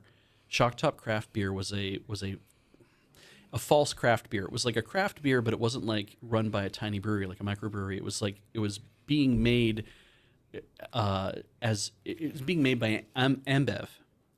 People who own Budweiser and Labatt, right? Like it's like we're marketing this craft brew, but we're marketing it everywhere, and they had the kind of marketing language that just kind of things about filling the reward myself need space. So, anytime this kind of stuff comes up, I have a marketing minor, right? Mm-hmm. And there's Couldn't find anything more interesting to take at school, huh? it's just I mean I was good at it. I think I might still be good at it. I have a good mind for it. Never bought a single textbook, got really high marks in all of my classes. Never bought a single textbook. Got really high marks Marks in my classes. And it's like I have never found it difficult to understand the idea of marketing and how that applies to business. And I have respect for it, because if you can do it responsibly and properly, you can tell people about a product or tell people about a service, and then you can get them to respond to it in a way that they feel good about it. And people are like, well, that's fake. You're instilling a need, and I don't want to get into that thing. It's like I don't know if about instilling a need or not. Sometimes it is just telling people. It's like we do make a laundry detergent. We do make we do make gum. Marketing is about it's about advertising a Yeah. product at its core, right? Yeah. What you do with that, how you spin it, how you do other things. There's maybe some bad things in there, Oh yeah, like I mean the Apple. shim shams and whatnot. Yeah, the Apple hydraulic press thing. they're trying to evoke an idea. The marketing group that did that was trying to invoke an idea of like, we're going to cram everything into this one device. And no one at any point in the entire process, it seems, ever said, or maybe somebody did, but they're like, it probably won't be that big a problem. Nobody ever said, you're actually going to destroy a lot of beautiful things. You're going to make it look like you should trash everything in favor of digital, Yeah. which is kind of not where every artist is at. Yeah. And so and for artists, they would definitely be like, you're saying that I should just crush a piano. Like, it's like, ugh. So, and that is, marketing should involve that kind of like back and forth of not just of like, we should make a stupid fucking ad and then we should end up being on the bad side of it. It's like, marketing should be thinking about the multiple views that people are going to have on a but thing. at the same time, as you said, someone might have brought it up and they might have said, "Oh, I don't think it'll actually be that big of a deal." Yeah. And I've seen that occur. We've had that even in Loading Ready Run where we're like, "Is that going to be a problem?" We don't know. Maybe. Yeah. And you put a thing out and it's like, no problems. Yeah. Oh, okay. Maybe we were just overthinking that. And then you put something else out and you're like, oh, didn't think of that. Yeah. Or did think of that, but didn't think it was as big a deal. Learn a new thing. Yeah. You move on, right? Yeah. So, I still think it would have been a lot funnier if they had a person with a giant backpack who kept throwing giant musical instruments into the backpack and like cans of paint and shit, and then later they pull out an iPad. yeah. I mean, because then you end it with their backpack sitting on a floor and them trying to like roll an entire piano into Yeah. it. And, like, that would have been kind of Something funny. more cartoony. Yeah. Than just straight up crushing stuff. Hydraulic crushing of, I don't know, it just felt really I sad. I will admit it was an amazing spectacle. Yeah, blowing shit up is always fun, and hydraulic press stuff is always fun. Yeah. But yeah. I think it was too slow for me to like it in that way. So this is Square Enix reiterating that we're going to continue to make stuff because that's how we make money.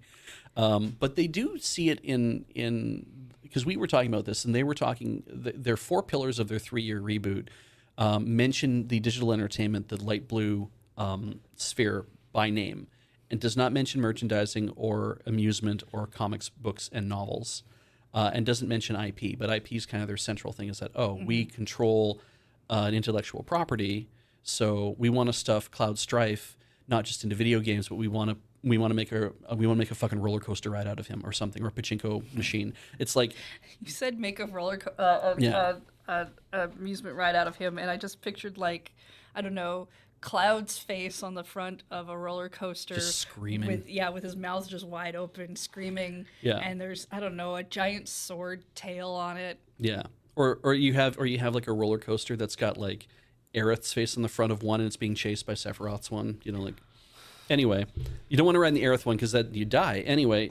So this is all of the things they're talking Don't about. let beach near the amusement parks. So I didn't realize, Heather pointed this out last night. I didn't realize Dragon Quest Walk is a thing. yeah, so I that's feel like that interesting. has to be a mobile game style thing. Yeah. Like, I haven't heard anything about that, so I don't know if that's new or not. Maybe it could just be Japan only. Yeah. And then Dragon Quest Monsters down here, Yeah. you know, like Dragon Quest Monsters 3 is a thing. And there's a lot of other stuff that's Glad on to here. see they still have Romancing Salsa. Yeah, Romancing Salsa's on here still. There's some, definitely Final Fantasy stuff is in here. Octopath Traveler's in there. Triage of Mana. I can't. I think that's Trials of Mana. Yeah, maybe. Who knows? Space Invaders. It's hard to read. I didn't even know they own Space Invaders, but I guess that's a thing. So. Well, somebody has to. Oh, Dragon Quest Walk is something that came out in 2019 only in Japan. Yeah, see, there we go. That makes more Japan sense. only. So let's actually address the great language, because this is what we were going to make fun of. I need to close all of these ads so I can. It's okay. Holy shit! There's like so many of them. Yeah, again, this is why I was like, maybe bring up Yeah. the thing and. Let's read you the 4 things. Within that 3-year reboot plan, Square Enix lists 4 pillars. We want to alternate? Okay. Okay. Enhance productivity by optimizing the development footprint in the digital entertainment segment. Diversify earnings opportunities by strengthening customer contact points. Roll out initiatives to create additional foundational stability. And finally, strike a balance between shareholder return and growth investment when allocating capital. So, business speak. You'll find your Your emergency exit's at the back of the plane. So this is not meant for us. Well, no, of course not. Right. This is This meant is not for- the kind of speak you do to the consumer base. This is the kind of speak you do at a shareholder meeting Yeah. or a meeting with other corporate suits Yeah. or whoever it is you need to talk to who works in the company that's money something. Yeah, but I did like things like strike a balance between shareholder return and growth investment when allocating capital. I'm like, literally what that means when I'm seeing it is how much of our profit do we reinvest into the company versus paying out as dividends to shareholders. And you have to say stuff like that because shareholders want to know that the shareholders like dividends because its money has shown up finally, right? It's not like I'm waiting to collect on how much my shares are worth. You're literally just paying them some money to be like, your shares are worth money and we can pay you money out for them. Is that smart all the time? Not always. But sometimes it is necessary to keep shareholders interested in continuing to hold your stock. So that's not a huge thing because if you're being able to reinvest the money that you've made profit-wise back into your company is not just I need to buy some new computers. Sometimes it is we need to hire more people or we need to do raises. So that if you're keeping we need to have better healthcare. It can be stuff like that. It's not going to be. It's not going to be, but I mean, it can be stuff like just that. putting like this positive thing because he's pointing out that it can be cool things like that. We could but stop firing people. We all know it's not going to be Yeah. those. Roll out initiatives, create additional foundational stability. Could be anything. It could be. I mean, when you read this, it doesn't have to be external, right? When a person says, "Hey, here's the 4 pillars of the things we're going to talk about today," Yeah. They're all basically vague statements. Yeah. Because it's your introductory paragraph before you get into the part of the presentation where you break some of that down about how you actually mean you're going to do those things and whatnot. But it's essentially we're gonna do some productivity in our digital entertainment stuff, and we're gonna diversify our earning opportunities by doing some stuff with customers. Yeah. And we're gonna do this other thing, and then we're gonna get told to be quiet again. No, I'm just here to say video games. Yeah. Oh, okay. Oh, it's your favorite 4 pillars. We're definitely talking about video games right now. Yeah, Square Enix. Diversify earnings opportunities by strengthening customer contact points. So I was thinking about Isn't this this, fun? and I'm like, we need to find a way for people to interact with our IP more, right? And I was like, well, we're like making Cloud Strife into a roller coaster. He Right? wants Sephiroth's roller coaster to be Chasing Aerith around on the- chasing Aerith's roller coaster. Yeah. It's really creepy. Yeah. Paul read me these 4 pillars yesterday, and I literally, and to be clear, we've been doing ChillPoint for 10 years now, and I've read fucking court filings. I don't know what the shit this is trying to say. Any of these 4 pillars. This is nonsense words. I had told them about the shock top thing you brought Yeah. up. Yeah. Yeah, the reward myself need space? Yes. Yeah. That's Christ. Yeah. All right. People don't talk like that, and shouldn't. So what I've learned is if I come into a LERV meeting, first thing I should do is talk about the 4 pillars of things I'm about to talk Yeah, about. we need to have 4 pillars of if every I can get every his agenda. eyes to glaze over, maybe I can get him to agree to anything.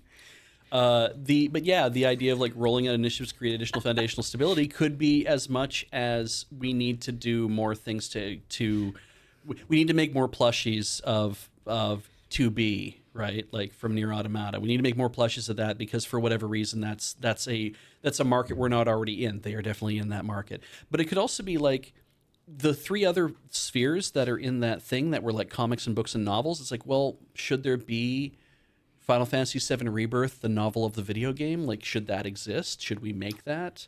They make what is it that they do for Final Fantasy? There's a specific name for the book that basically kind of explains a bunch of stuff in the game or something, isn't it?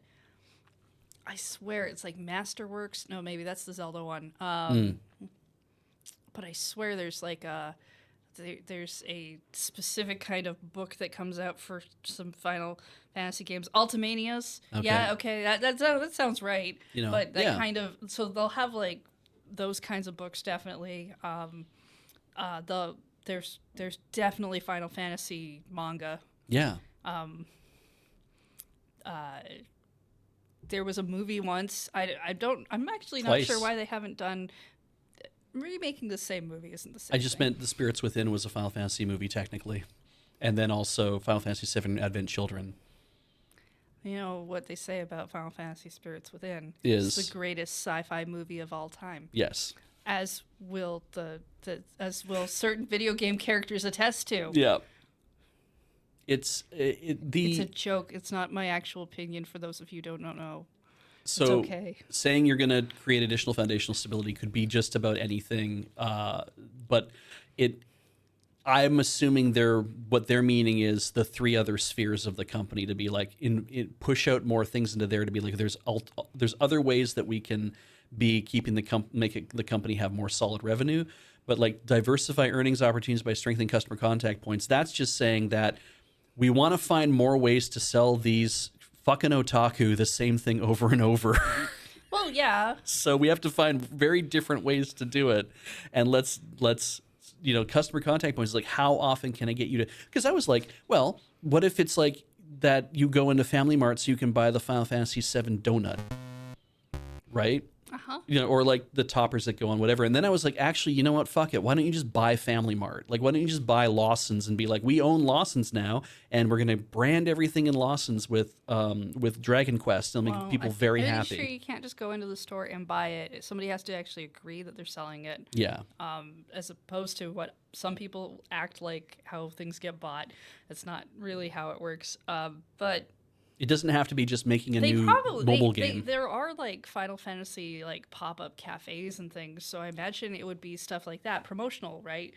But things that you can go do that are kind of maybe an experience that endear you more to the brand. Although I assume by that point you're already fairly endeared to it. And maybe not even just the brand, but endear you more to the IP, right? I want to come in and I want to sit down and have like I want to have like a dessert that looks like a 2B's ass sitting in front of me. Oh, no, like, no. Chocobo Peeps. Tim Brew 727 says Choco Chocobo Peeps. Peeps. That's definitely a thing that should happen. I think that's like the worst kind of marshmallow product in the world. Mm-hmm. I will tell that to Ian's face every time I see him if I have to. Yeah. But, no, I agree. Chocobo Peeps that should be a thing. So we have mentioned a lot of very exciting ways that they can do stuff. We made up a lot of things. We have definitely, and who knows if they'll do any of this stuff. But because they're so vague about what this means, we have no idea what any of it's actually going to result in. I love. I don't know, MTV, come say that to my face. Come here and say that to my face. I'll see you in July. Enhance productivity by optimizing development footprint in the digital entertainment segment. Okay, let's pull this back. Digital entertainment segment. We're making video games. That's what digital entertainment segment is where we make all of our video games, right? Optimize the development footprint. Okay, well, they're saying they want to enhance productivity. They want more work out of the people who are there, or they want less people because they want to optimize the development footprint by getting rid of people to be like, now we want more work out of the people who are left behind. Or, as low upside CJ has already beat me to it, we're going to start integrating AI into development, and it could be any of those things again. But that is the tightest thing that they have said in these 4 pillars, and they have 3 years to do it in, and who knows what any of that's going to actually result in. It's somebody had to say, Yeah, here's what we're going to do for 3 years. Don't worry. they It'll probably have. be fine. Their financial report has gone on the record by saying they will aggressively pursue a multi-platform strategy that includes Nintendo platforms, PlayStation, Xbox, and PCs. Yes. I thought they were already doing that. Yeah, me too. But I mean, except for Final Fantasy 16 and I guess 7. yeah, Rebirth. being PlayStation exclusives, there's this idea that like, because Final Fantasy 16 is coming to PC later, and I think the idea of, well, we need to start abandoning this idea of our major franchise titles all being only on the one platform. We need to start thinking about selling them in other places, and that's could technically have an effect on people's uptake of a certain console, or being able to like wanting to being like, I'm not going to buy a console at all because I can play my stuff on PC. Like, also, I love the Nintendo platforms part. Nintendo themselves said that the successor was coming Yeah, soon, or that they would be talking about it soon. it's no longer a like, oh, someone said Nintendo platforms, that means a thing is happening. Yeah. We already know, so nobody has to do that again. But it sounds like to them, it's like they know that in the next 3 years that that the Switch probably continues to exist. Like they have games probably in the pipeline that they're intending to put on the Switch. They're not just going to be like, Yeah. we're waiting for the next gen only. So they might be like, we're targeting multiple platforms that Nintendo will have available over the Let's next see. 3 years. I think Harvestella was theirs. Mm. That one that was just basically called Life was theirs. Okay. Life Story or something. It was a really boring name. Dio. The Diofield Chronicle. Diofield Chronicles. Was theirs. Dragon Age 11. Yeah, Dragon Age 11. Dragon Quest 11. Okay, no, we're gonna We have to show this. Whoops. as you can see, And I was like, I'm pretty sure Square Enix doesn't own Dragon Age. they don't. They mistyped. It makes, as a Dragon Quest fan, I get very angry It's a when good that happens. typo. I mean, yes, you should be in the terms of what that's not what it is. But as People a typo, forget. that's pretty funny. People forget Dragon Quest. I keep all the forgetting time. that Foam Stars is theirs because Yeah. I do not like the way it looks. Yeah. So anyway, expect to hear more about stuff like this in the future. Oh, yeah, I guess technically Life is Strange is something they publish now. Or I guess it's theirs. Something. Yeah, technically, yeah, they do. Something. They seem. I mean, if they like Life is Strange enough to publish it on their, on that slide, and I'm like, that's got to feel pretty good for the people who made Life is Strange to be like, wow, like they're showing off. I don't know. They're art. really close to Space Invaders. Yeah, but also they're very close to Near Automata, right? They're kind of nestled in between there. But I would feel pretty good about that, you know, like. So anyway, speaking of Nintendo platforms, Nintendo Switch Online got an update in North America and I believe in Europe. I'm not sure. You can now play on the Game Boy NSO Super Mario Land, Baseball, and Alleyway, which means you can now actually see what's going on in Super Mario Land. That's nice. Yep. But what's more fun is that in Japan, we knew about this for a while actually, but in Japan, they also got Kaeru no Tame ni Kane wa Naru, or the frog for whom the bell tolls. And why is that interesting to you? Because you got to see what this thing looks like. It's kind of great. Let's open up screenshots so I can show everybody what this looks like. Womp. So this is made by Nintendo in 1992, and it is very, as an RPG, it is very Link's Awakening. Like even the side-scrolling aspects to it. There's the overworld stuff. It's, I don't know why that you would become the frog in this game, but apparently you're supposed to. But yeah, as Zendai says, isn't that the thing that one character from Link's Awakening come from? Yes, it is. If you've ever wondered. And apparently it's a fun game. Now, of course, Japan's getting it only. Okay, but if you have Nintendo Online, because I mean you're going to need that in order to download this anyway. Yeah. You can make a Japanese account on your Switch, download this, and then still play it on your North American account Yeah. or your UK account or whatever your other account is. Like there this are looks like a ways frog. to do that. Yeah. But yeah, So this game is so old, I'm sure you can find it off the back of a truck somewhere. probably, yeah. And it has like really good looking art and stuff.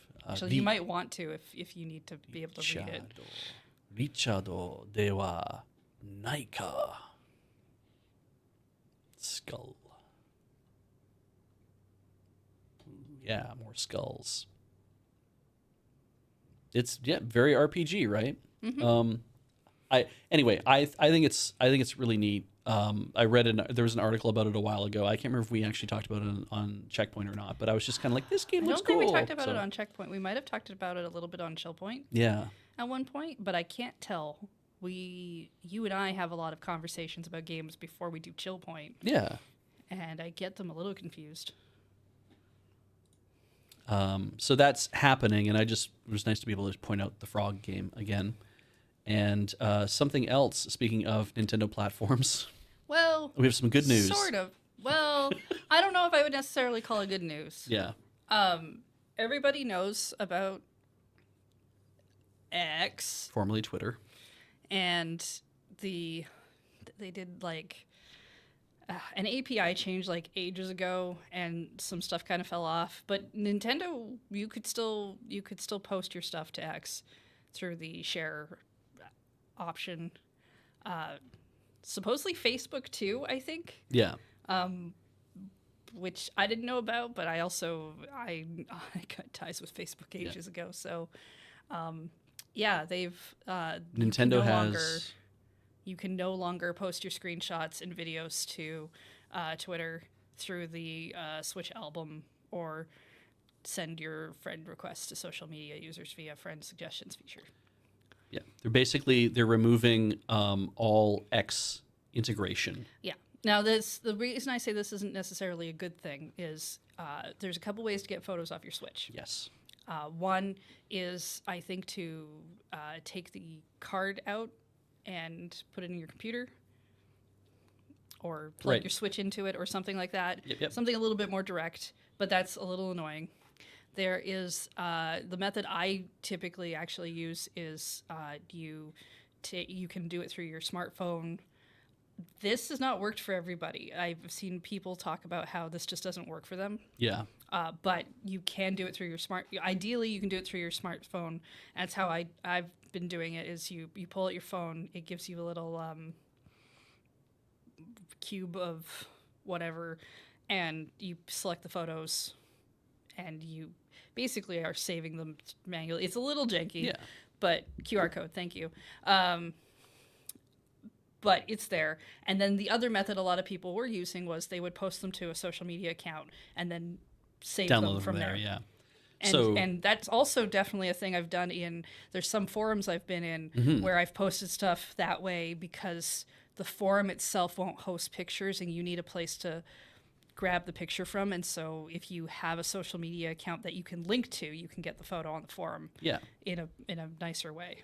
I think it's so there's a reader note that gets attached to Nintendo had said they were doing this, and then they've talked about all the features or the services it's going to impact, because like it's also you can't post Super Smash Bros. Ultimate screenshots from the album to Nintendo Switch home menu to Smash World and the Nintendo Switch Online Smart Device app. Sorry, I'm kind of running this stuff together, and I'm reading these things being like, I don't really get this. While posting screenshots and videos to Facebook will continue to be available, the service may also be discontinued at a later date. There's also posting features in Nintendo Switch titles. Splatoon 3 will be adjusted. You will no longer be able to post to X or Facebook from the mailbox in Splatsville and Accomplice Plaza and Accomplice Square. The data will be sent directly to Nintendo servers. The change will allow users to make posts without one of these social media accounts, but images posted by players younger than 13 will not be visible to other players. The image will also be copied to your album in the home menu. So you'll be able to get that stuff off that way. And then same thing with Splatoon. I shouldn't say same thing. It's like... well, Splatoon 2 is on Wii U. Yeah. It's not on Switch. No, it is on Switch. Is it? Yes, Splatoon was on Wii U, Splatoon. yeah. Right. We have a copy of Splatoon 2 for the Switch, sorry. but we didn't play it that much, unfortunately.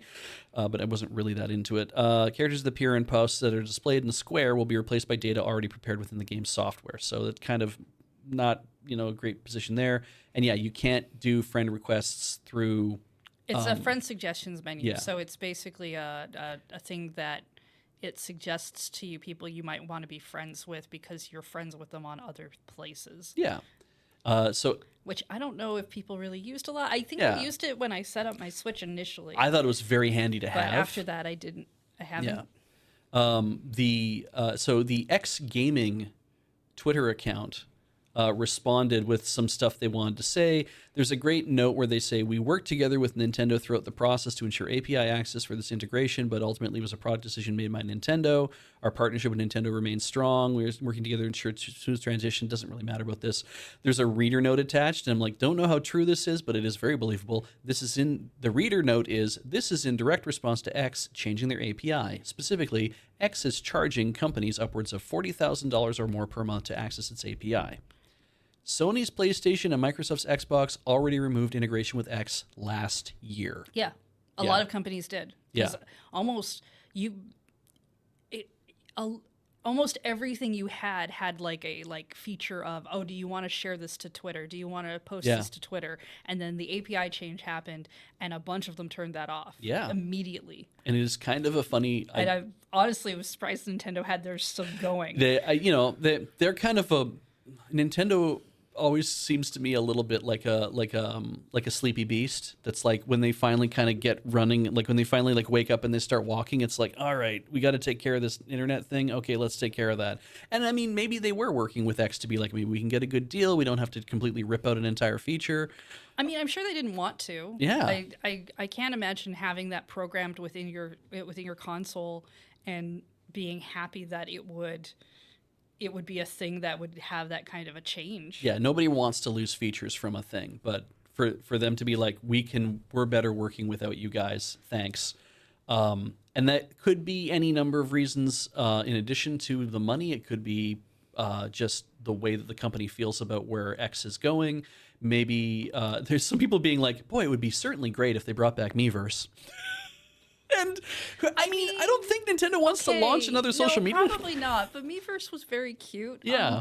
On the Wii U, I would kind of like to see it again. I think that if nothing else, it was part of like a lot of the collectibles in some of the games was that you got specific stamps you could use in Miiverse. If nothing else, I think it would be like, if a company's gonna make a brand new social media platform, now is kind of the time to get involved in doing that, because there is a lot of upheaval in that space.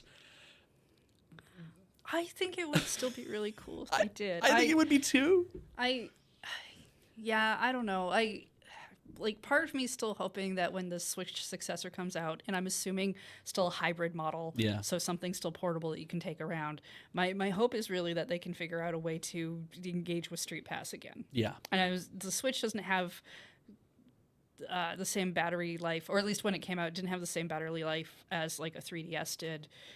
And I'm pretty sure Street Pass probably zaps that quite a bit in some ways.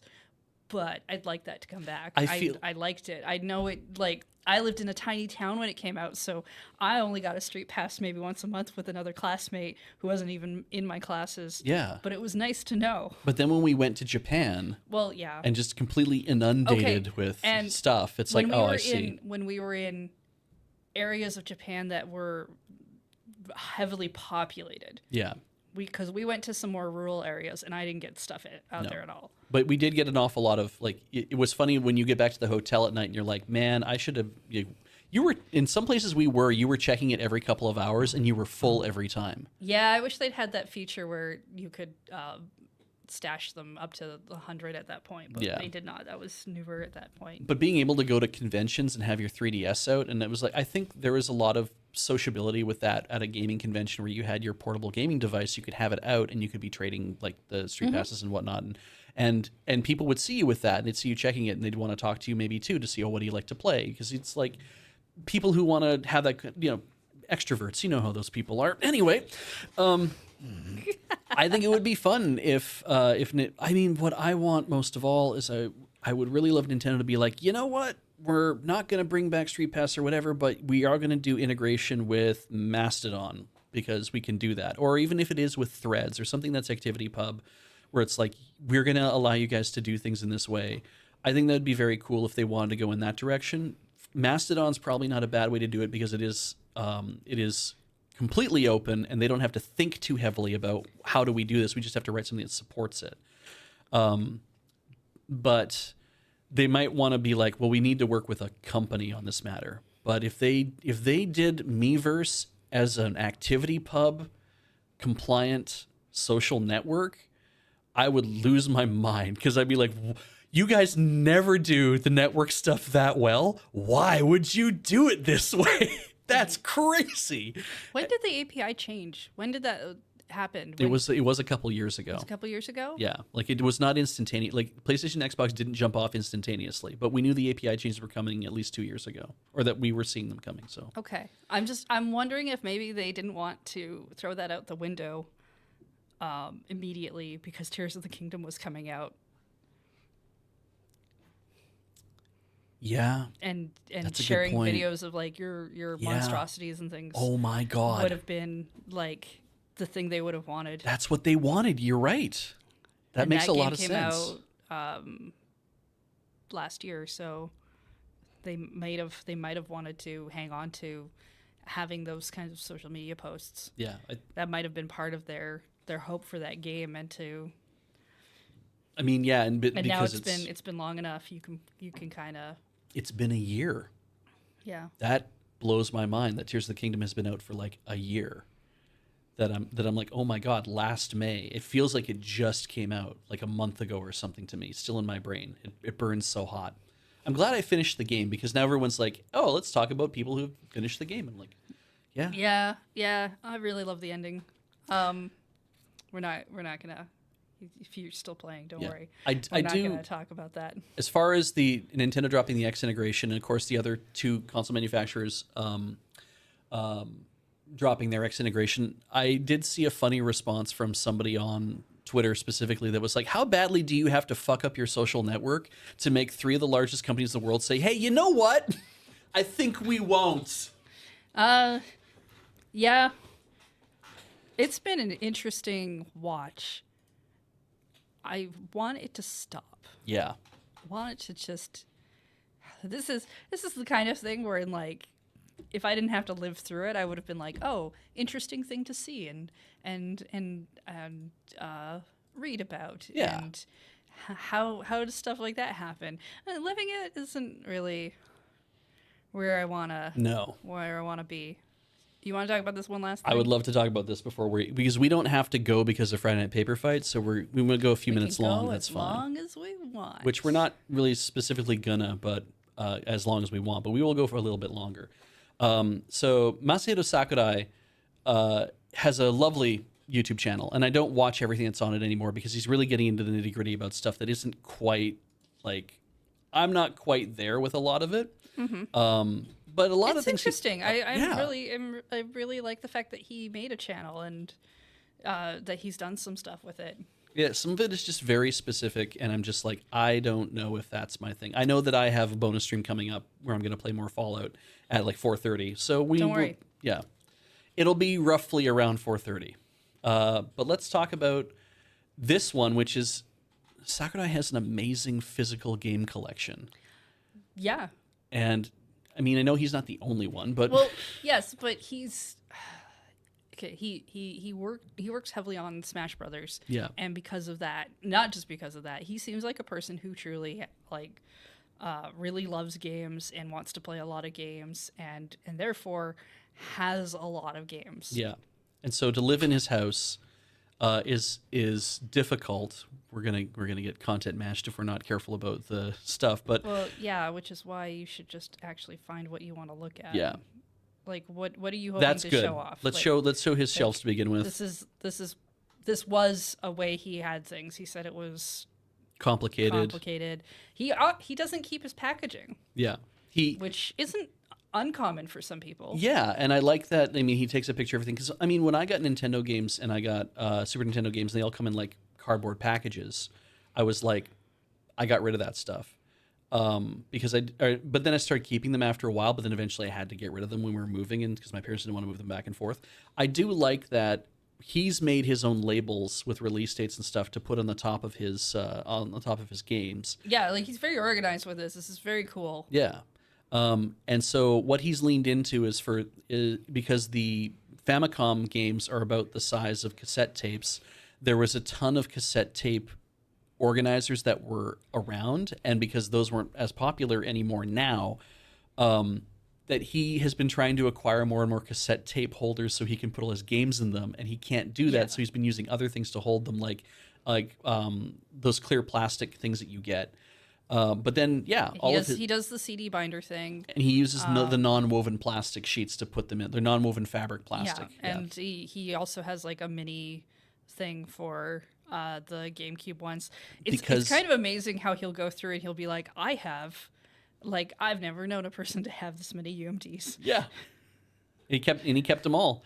I love that he's like, oh, all the GameCube game ones are the size of CD singles, which we never really did over here, but is a big deal in Japan. He loves the fact that you can get specialized cases And that's how he stores an awful lot of his 3DS games and Switch games and anything else that comes on a cart. So he has stacks and stacks of these things. And I don't know if they're in any particular like- order, if they're in release date. A bunch of he talks about that kind of thing, but then he goes into talking about his essentially custom made There we go. shelf unit where he keeps his stuff in. And I think this is a case where he had these things made like a little while ago, like not too long ago, but like a little while ago, because clearly, like PS4 era, I'm guessing, because he has two, one in his living room and one in his office, and they are duplicates. So he has the same things in everything. Yeah. Probably doesn't have two switches. He probably just moves the switch back and forth, but Well, the maybe docks are the hooked Switch. He specifically stated the Wii U was not one he had duplicated. That he would pull it out and move it to the other one if he wanted to play it there, because out of all the systems, that was the only one that didn't have kind of an account sharing thing up. Right. that was going on. So- Whereas everything else either does or is just physical media. And it makes me wonder because like he has the top piece for his cabinet that I'm wondering if that was an addition that he had to ask about later, or if he knew, because obviously the Xbox Series X and the PS5 don't fit in a normal space. Not really. He did specifically call out that he had this thing here to help with the airflow, and that when he's running a system, he leaves the door open. Yeah, which I feel is like I felt so So- bad when I heard that, because I'm like, you have to have your beautiful cabinet. Like he closes the fronts on all the rest of them. He has them open right now so you can see them, but he closes the glass front on them so you don't have to. It's kind of like a nice finish. This isn't glass. This is a wooden pull. Oh, that's wooden? I thought it was a glass looks more door. like this. Okay, I thought it was a glass door that kind of flops down. See if I can find. Yeah, go back a bit. There he is. Oh, maybe it is glass. I Oh, thought they were I thought glass. it was wooden. I got confused. So with they the- come up and they slide thing. in, and I was like, he couldn't do that for the top one because he probably is not tall enough to be able to get it in the top. Yeah, and then he's also got This like is so good. this thing where he can turn on specifically. I love that he's very into labeling Yeah. all of his cords and stuff. And I love that he bought a bunch of like right angle connectors so he could have them all coming off the back in a way that wasn't like having them stick straight up. I'm like, oh my God. Yeah, like there's some really, really nice. I watch how this stuff is changed up, and then he's got. He said he bought almost every digital game off of the Wii shop. Yeah, and then he put them onto Yeah, these SD so cards, he's and that's got- where all of his the Wii yeah. shop stuff is. And then he's got like the cable organizer Heidi thing, and he's got a million amiibo because I mean he worked on that franchise. But this along is with great. Figures. So when they were working on Smash Brothers, that they had to buy the higher quality figures so they could use them for reference material for the art. So you can see that written down below. And I love that it's like, yeah, we just had these things, like we just have them on display out at like the Sora offices and stuff. Yeah, because people need to look at them for reference. Yeah. And And then he talked about storing his cat, yeah. And as you can see, they store and themselves. he said they store themselves. He does leave baskets out all over his house for his cat to be wherever his cat would like. Yeah. And this was the first time I found out he had a cat, and I was Oh, like, really? yeah. I mean, I don't pay Oh. that much attention to that kind of thing, but I really love this image. It's super cute. Yeah. Right. Like, it's a good cat. Yeah. Very cute. Yeah. So It was just lovely because it's like looking at because when you see he was showing off that picture of all of his controllers, for example, right? Yeah. And he's like, this isn't all the controllers I own. I have a storage locker. And he has he says there are some storage lockers that you can literally send them a box of stuff and they will put it away for you, but also you can request boxes to be taken out and sent to Yeah. you directly rather than actually having to go visit your locker at all. Very efficient way to make that work in Japan. I like that idea. But man, yeah, the whole I have a lot of controllers, and I'm like, yeah, you have like 4 or 5 Switch Pro controllers. I don't know why you have 4 or 5 Switch Pro controllers. I don't know why I would ever need more than just the one that I would he use. might be really into party games. I guess. I don't know. Mostly what I remember is he used to talk about games he played. Yeah. And then at some point, because if he mentioned a thing, everyone thought that might be a Smash character, he literally stopped talking about games he played. Yeah. I don't know if he's changed that since. He's got this YouTube channel, so when he goes over certain topics of stuff, he records. He does record some footage of the games that are being played, and so you can see the variety of some of the stuff that he's referring to and talking about. And I'm assuming he's playing all of it. I think it's mostly because I think it's just better that way. like I think it's kind of amazing because he talks about in this too that having access to all of these old games is really helpful when he needs to be making these videos, because he's like, I want to show off a picture of gameplay from this, and like, where are we going to get that? He's like, I have that game at home, that's why I brought it up, so Yeah. I will capture. So that means that a lot of times when we're watching footage on this channel of older games, it might actually just be him or one of the people that he works with playing the game and capturing footage from Probably. themselves. Which is such a great feeling, because I just assumed he was going on to like wherever he could, like a YouTube or something, and clipping out like 3 seconds of somebody else's gameplay. But I guess these days most people don't do like faceless gameplay. There's a lot of people who are doing gameplay with their faces in the corner and stuff. So, which I'll be doing later, in fact, because I'll be playing Fallout here soon enough. Before we wrap up, Yeah, I want you to tell me one thing you're excited about. just in general. Anything. Oh, I mean, I'm excited to go use the washroom in a few minutes, because I'm gonna be so happy when it's done, because All right. I'm kind of up against whatever. What am I also happy I about? don't know. Like, Excited things I'm tell me excited a about. cool thing that's been happening. Oh God, Have you been enjoying Fallout? Do you want to talk about that a little bit? I have or- really been enjoying Fallout, and I am into the game, definitely.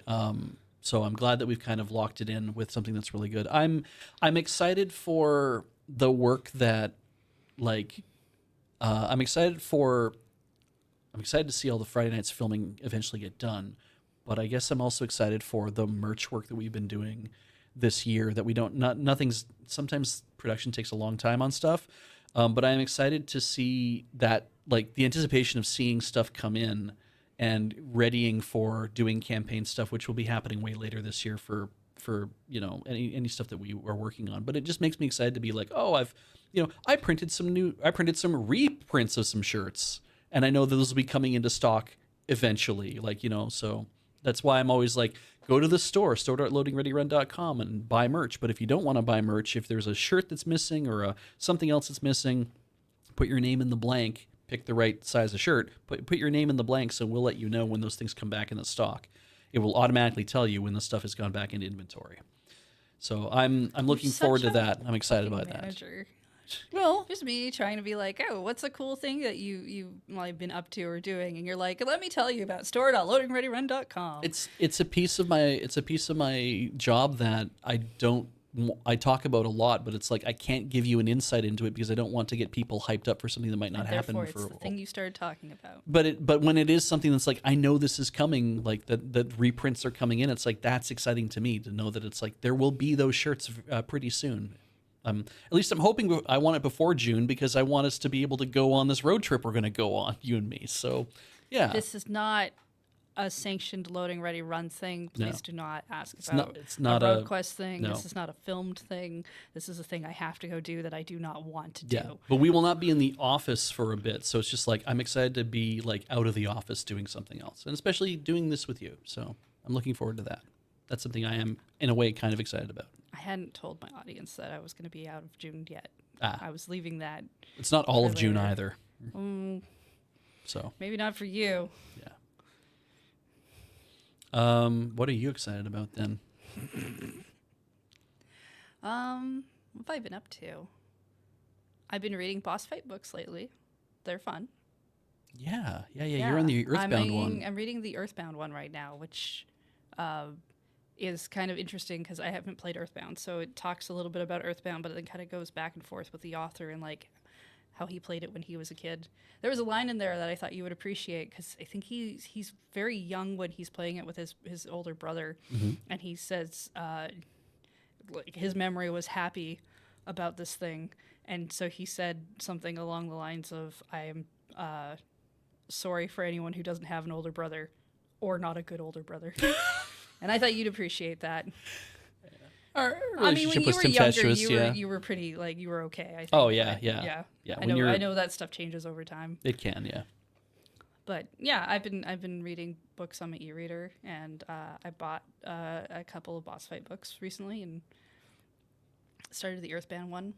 I'm waiting for there's an Animal Crossing one that's supposed to be coming out soon that got delayed, and I'm kind of waiting on that one because I think Animal Crossing as a whole topic could be really interesting.